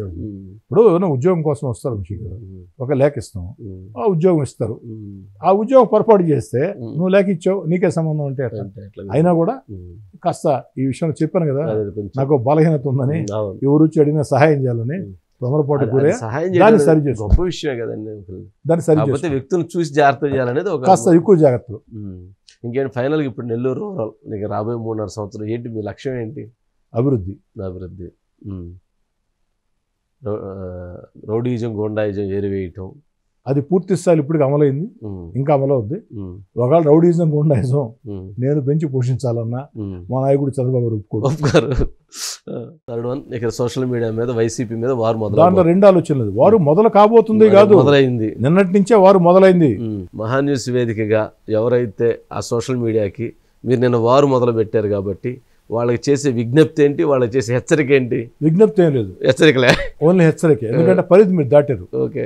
కాబట్టి జగన్మోహన్ రెడ్డి గారి దగ్గర నుంచి, YSR Congress party social media దగ్గర నుంచి, వైఎస్ఆర్ కాంగ్రెస్ పార్టీ రోత పత్రిక, రోత టీవీ కాడి నుంచి, వైసీపీ నాయకుల దగ్గర నుంచి నిరంతరం ఖచ్చితంగా యుద్ధం, దాంట్లో అనుమానంలే. రండి, మీరా నేనా తెలుసుకుందాం. నేను మిమ్మల్ని కెలగల, నా పని నేను చేసుకుంటున్నా, మీరు కెలికారు, కెలికినప్పుడు నా ప్రతిస్పందన మీరు చూడాలి. అయితే చంద్రబాబు నాయుడు గారు చెప్పారు కాబట్టి నేను ఎక్కడా కూడా ప్రతీకార చర్యలకు పాల్పడం, చట్ట వ్యతిరేకంగా మేమే చర్యలు తీసుకోం. ఏదున్నా కూడా ధర్మబద్ధంగా న్యాయబద్ధంగా ఉంటుంది. సోషల్ మీడియా వారికి మాత్రం ఖచ్చితంగా మీదైన పద్ధతిలో మీదైన శైలిలో సమాధానం ఇస్తా. జగన్ గారికి సైతం చాలా విషయాలు చెప్పలా, ఎందుకంటే ఒక రకంగా నిన్న ఈరోజు కొన్ని విషయాలు బయట పెట్టింది. ఆయన గుర్తులేని కూడా గుర్తు చేస్తారంట. గుర్తు చేస్తా. ఒకటి వంశీ గారు, మీ దాకా వచ్చిన తర్వాత మిమ్మల్ని అణగదొక్కాలనుకుంటే బాల్ని కింద గట్టిగా కొడితే బాల్ పైకి లేస్తుంది. అది సిద్ధాంతం. అది అంతే. మిమ్మల్ని లేకుండానే చేయాలనుకుంటే సిద్ధాంతం అది. అందుకే లేకుండానే చేయాలనుకుంటే నన్ను లేకుండా చేయగలుగుతారా అనుకున్నారు కదా. అదే, నన్ను లేకుండా చేయగలుగుతారా, ఆ యుద్ధంలో మీరు గెలుస్తారా, నేను గెలుస్తానా, ఏముందో లేకుండా చేయగలిగితే అమరవీరుడు అనుకుంటా, నిలబడితే వీరుడు అనుకుంటా. నాకేం జీవితంలో పోరాటాలు కొత్త కాదు. విఆర్ కళాశాల విద్యార్థిగా పోరాటాలు ప్రారంభించాను. విఆర్ కళాశాలలో కాలేజీలో ఆ రోజుల్లో మీరు ఎంతమందిని కొట్టుంటారు, మిమ్మల్ని ఎంతమంది కొట్టుంటారు? నన్ను ఒక 5-6 మంది కొట్టారు. మీరు ఎంతమందిని కొట్టారు? ఒక 40 మందిని కొట్టుంటారు. 40 మంది ఘర్షణ. అంతే. రోజు ఒక గ్యాంగ్ అటో ఇటో ఎవరో ఒకరు. అంటే ఒకటండి, అంటే నాకు విద్యార్థులతో ఘర్షణ. అదే రౌడీస్. ఆ రోజు అక్కడికే నెల్లూరులో ప్రముఖ రౌడీలు ఈ రోజుల్లో తక్కువ, కానీ పోలీసుల నియంత్రణ అప్పుడు లేకుండా పోవడంతో ఇప్పుడు పోలీసు నియంత్రణ ఉంది కాబట్టి ఈ రౌడీల ఆటలు పెద్దగా సాగు. ఓకే. ఇప్పుడు పోలీస్ నియంత్రణ లేదు. ఎంటైర్ నెల్లూరు టౌన్కి ఒక సిఐ ఉండేవాడు. ఇప్పుడు స్టేషన్కి ఒక సిఐ ఉండే పరిస్థితి. 6 స్టేషన్లు, రూరల్ 7 స్టేషన్లు. ఆ రోజుల్లో విద్యార్థులు ఆ స్కూల్లో ఫీజుల కోసం వాళ్ళ ముఖ్య గ్రామాల నుంచి వచ్చే విద్యార్థులు వాళ్ళు ఇళ్లలో డబ్బులు తీసుకుంటే వీళ్ళు రావటం, వాళ్ళ మీద దౌర్జన్యం చేయటం అలవాటుగా ఉండేది. నాకు ఇమేజ్ వచ్చింది అక్కడే. నేను తిరుక్కున్నా, అడ్డం తిరిగా. 18 ఏళ్ల విద్యార్థిగా డిగ్రీ ఫస్ట్ ఇయర్లో 18 సంవత్సరాల విద్యార్థిగా ఈ రౌడీలకు వ్యతిరేకంగా పోరాడి వారి మీద దాడులు చేసి జైలుకి పోయిన. ఆ రోజే మొట్టమొదటి జైలు చూసాం. పోలీస్ లాకప్ చూసింది మాత్రం 8th క్లాసే. ఎందుకంటే ఎమర్జెన్సీ అప్పుడు ఎత్తేసారు. ఇందిరాగాంధీ ఓడిపోయింది, మొరార్జీ దేశాయ్ గారు ప్రైమ్ మినిస్టర్ అయ్యారు, ప్రధానమంత్రి అయ్యారు. ఆ రోజు ఎమర్జెన్సీలో కేరళలో రాజన్ అనే ఒక విద్యార్థిని ఎన్కౌంటర్ చేశారు. అది ఎన్కౌంటరా అదృష్టం ఈ రోజు కూడా తేల.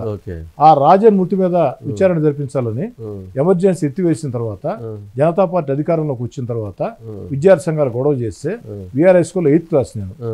ఆ 8th క్లాస్ విద్యార్థిగానే నేను నేరుగా జైలు అప్పుడు నేను చిన్న పిల్లోని కాబట్టి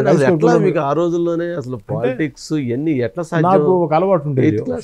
ఏలే చిన్నప్పుడే మా తాత ఉండేవాడు, కోటంరెడ్డి వెంకట సుబ్బారెడ్డి అని. రాజకీయాలంటే ఆసక్తి. ఇందిరాగాంధీకి బద్ద వ్యతిరేకి. కారణం వాళ్ళ యాంటీ ఇందిరాగాంధీ. మా ఇంటికి పేపర్లు వచ్చేది అప్పుడు. ఆంధ్రప్రభ, ఆంధ్రపత్రిక ఉండేది. అప్పుడు ఈనాడు ఉండేది కాదు, ఉదయం ఉండేది కాదు. కొంతకాలం తర్వాత జ్యోతి అనుకుంటా. ఆంధ్రప్రభ పత్రిక బాగా గుర్తుంది. తర్వాత వారం నెల్లూరులో నవయుగం, జమీన్ రైతు వచ్చి మా గ్రామానికి స్వాతంత్రం వచ్చినప్పటి నుంచి ఇప్పుడు దాకా మేమే సర్పంచ్లు. ఇప్పుడు దాకా ఓటం లేదు. ఒక్కోసారి ఏకగ్రీవం, ఒక్కోసారి పోటీ జరగద్ది. రిజర్వేషన్లు వస్తే మాకు సంబంధించిన వాళ్ళే సర్పంచులు. స్వాతంత్రం వచ్చినప్పటి నుంచి ఈ రోజు దాకా మా గ్రామంలో మేమే సర్పంచులు. అంటే మా చిన్నాయనలో, పెదనాయనలో, చిన్నమ్మలో మా నాన్న రాజకీయాలకు దూరంగా ఉండేవాడు. మా నాన్న వద్దురా మనకి రాజకీయాలు, మనకు చాలు అనేవాడు. అక్కసి మనం తాత పేపర్లు, తాత నూరిపోయేలా. తాత పేపర్లు చదివే మనిషి కావాలా.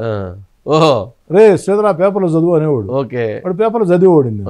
చదువుతుంటే విజువు తట్టుకోలేక కొన్ని దగ్గరలో 2 లైన్లు చదివి 10 ఏళ్ళు దాటేవాడి. మా తాత వెంటనే ఉండి రే మధ్యలో చదవాల. దాంతో జార్జి ఫెర్నాండస్, మధు దండావతి, ఇందిరాగాంధీ,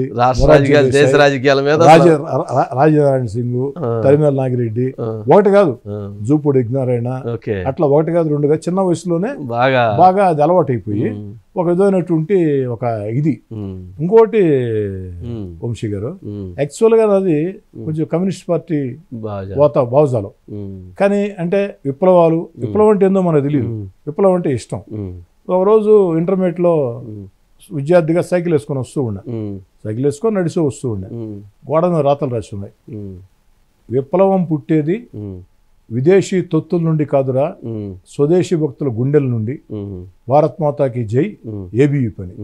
ఆ స్లోగన్ నన్ను అట్రాక్ట్ చేసింది. అంటే విప్లవం అనేది కమ్యూనిస్ట్ పార్టీలే కాదు, ఏబీవీ కూడా విప్లవం. వాళ్ళేమో ఇతర దేశస్తుల్ని ఆదర్శం అంటారు, మనకి మన దేశస్తుల్ని ఆదర్శం అంటారు. అక్కడ కనెక్ట్ అయ్యాం, మొత్తం కనెక్ట్ అయ్యాం. అప్పటికే వెంకయ్యనాయుడు గారితో అప్పుడు సంబంధాలు లీడర్ గా ఉన్నారు. MLA 1978 MLA. మా పరిచయం లేదు. డిగ్రీ సెకండ్ ఇయర్లో ఏబీవీపీ టౌన్ సెక్రటరీ నేను. అప్పుడు వెంకయ్యనాయుడు గారితో పరిచయం. 85లో వెంకయ్యనాయుడు గారు ఆత్మకూరులో పోటీ చేస్తే అప్పుడు నేను 19 ఏళ్ళు నా వయసు. నేను ఒక మండలం, అనంతసాగర్ అని ఒక మండలం ఉంటే ఆ మండలంలో ఒక 2 గ్రామాలకి నేను ఇన్ఛార్జిగా పనిచేశా.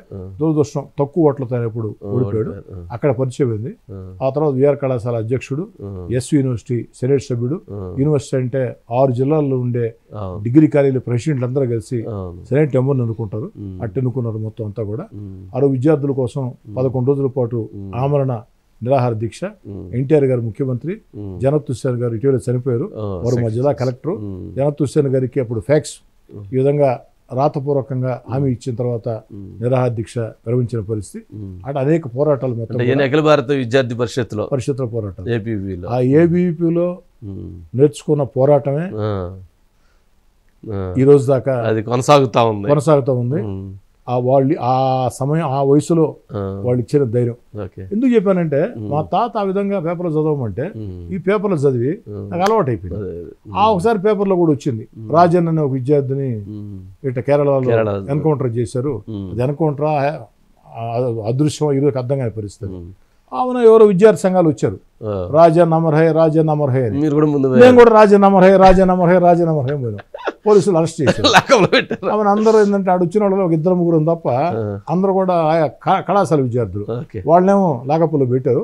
ఏమో లాకప్లో పెట్టి ఎవరో ఎస్ఐ ఉండేవాడు ఇప్పుడు తిట్టి, ఎంతరా మీరెంత మీ వయసు ఎంత అని, మేము నిక్కర్లు వేసుకోండి నిక్కర్లు అంతే కదా, వేసుకోండి 8th క్లాస్ మమ్మల్ని బయటికి పంపించేసారు. అది తొలి ఇది. తర్వాత రౌడీలకు వ్యతిరేకంగా చేసిన పోరాటంలో విద్యార్థి నేతగా 18 ఏళ్లకే జైలుకి వెళ్ళిన తీరు. నా మీద 307 కేసు పెట్టారు ఆ రోజుల్లోనే. మర్డర్ కేసు అప్పటికే, అటెంప్ట్ మర్డర్ కేసు పెట్టారు.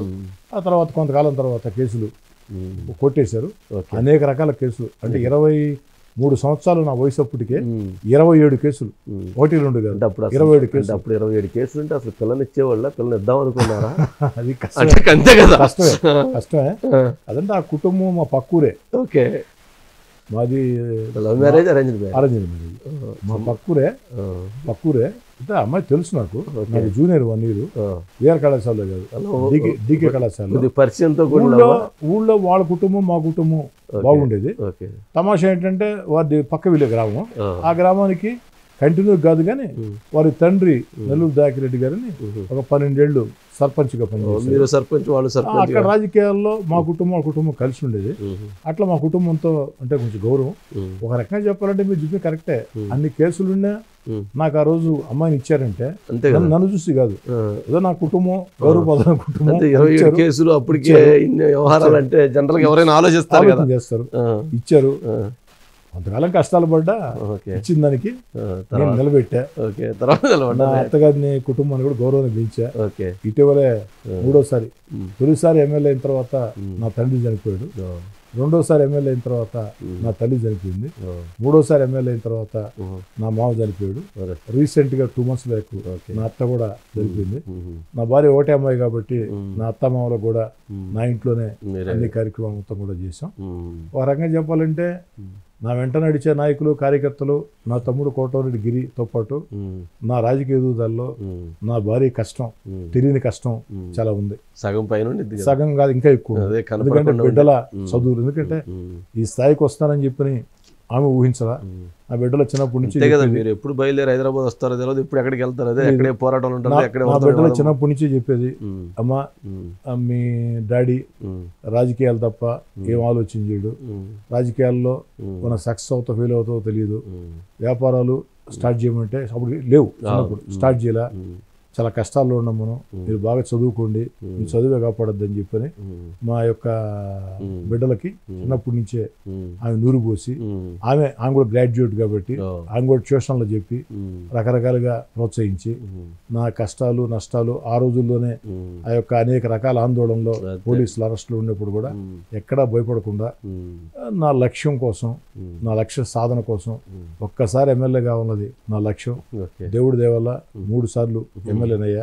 ప్రజల సహకారం, కార్యకర్తల కష్టం, నాయకుల అవకాశం వల్ల 2 సార్లు జగన్ గారు అవకాశం ఇచ్చారు, ఒకసారి బాబు గారు అవకాశం ఇచ్చారు. ఇలాంటి వాళ్ళందరి సహకారంతో 3 సార్లు ఎమ్మెల్యే అయినాం. కాబట్టి ఏదైతే ఆ యొక్క నా భార్య కష్టం దండిగా ఉంది, అందుకే నా భార్య కాబట్టి ఎక్కువ చెప్పలేకపోతున్నా, అడుగడుగునా కూడా నా భార్య కష్టం కూడా దండిగా ఉంది. అలాంటి భార్య నాకు దొరకటం దేవుడిచ్చిన అదృష్టం. వెంకయ్యనాయుడు గారు ఏం నేర్చుకున్నాడు? వెంకయ్యనాయుడు గారి దగ్గర వెంకయ్యనాయుడు భారతదేశం గర్వించేటువంటి వ్యక్తుల్లో ఆయన ఒక గొప్ప వ్యక్తి. ఒక మంచి మాట ఉంటుంది తప్ప, ఒక మంచి ఆలోచన నేర్పించే అంశం ఉంటుంది తప్ప, ఒక చెడు అనేది విందామన్నా కూడా ఆయన నోటి వెంట రాదు, ఆయన చూపులో కూడా కనపడదు. ఏం నేర్చుకున్నారు మీరు? వెంకయ్యనాయుడు గారు చెప్పేది ఏంటంటే, నిరంతరం ప్రజలతో సంబంధాలు పెట్టుకోండి, అది చాలా ముఖ్యం. ప్రజలకు నమ్మకం కలిగించండి, ఇక్కడికి వెళితే మాకు న్యాయం జరుగుతుందని. అదేవిధంగా మీరు పనిచేసే పార్టీకి విధేయంగా ఉండండి, అధినేతకి విధేయంగా ఉండండి.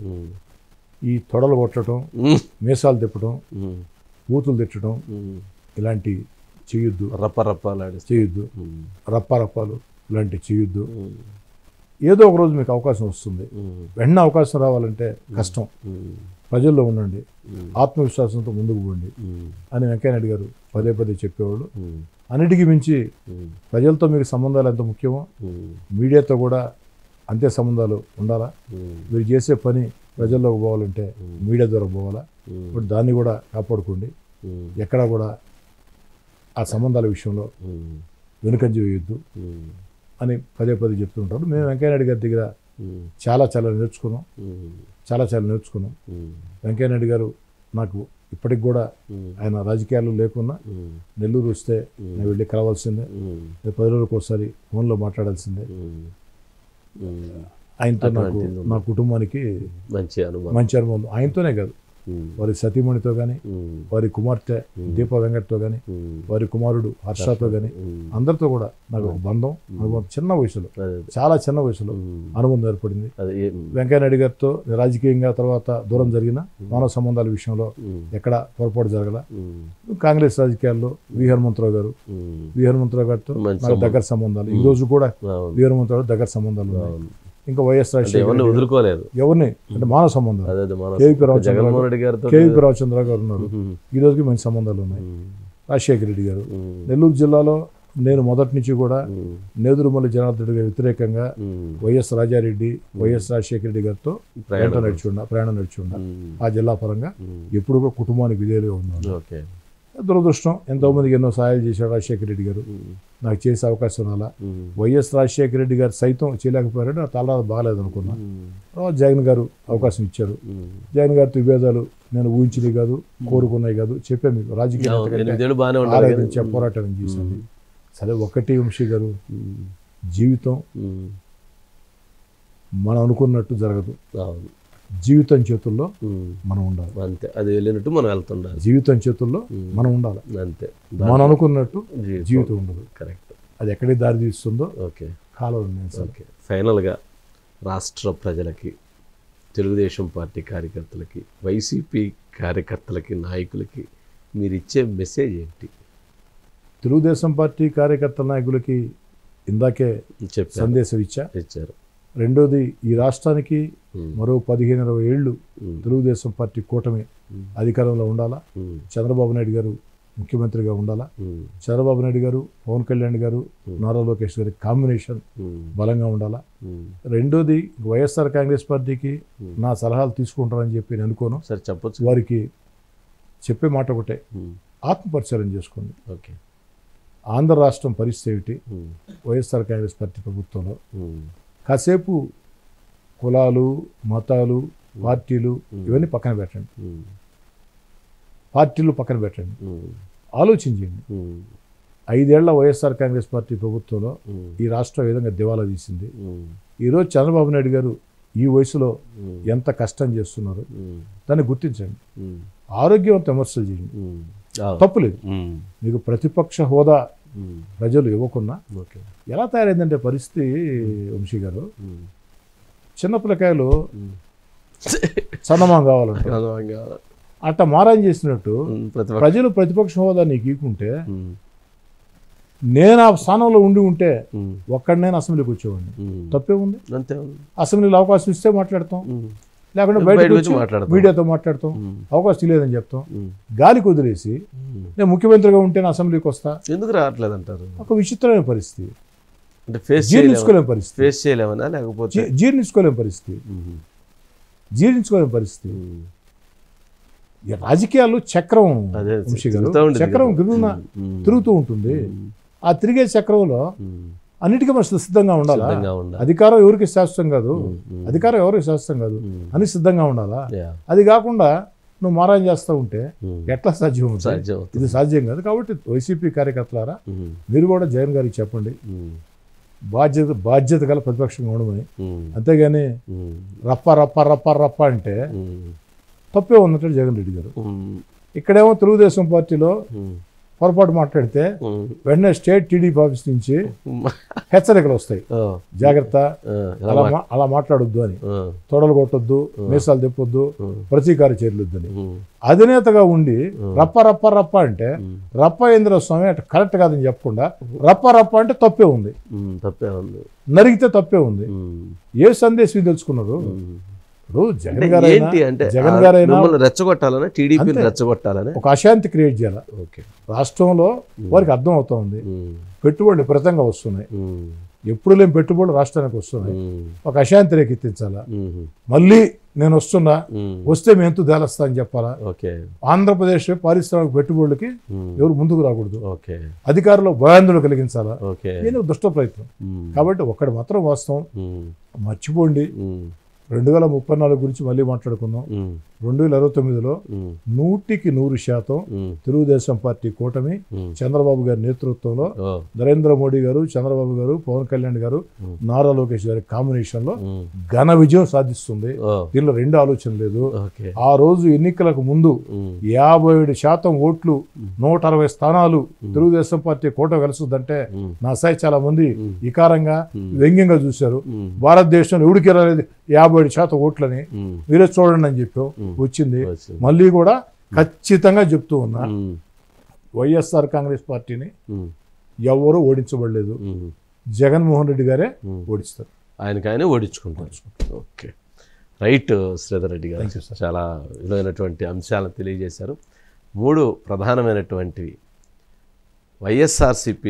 వైఎస్ఆర్సిపి సోషల్ మీడియాతో ఒక తెలుగుదేశం పార్టీ కార్యకర్తగా తన యుద్ధం మొదలైంది అని చెప్పి కోటమిరెడ్డి శ్రీధర్ రెడ్డి గారు తెలియజేశారు.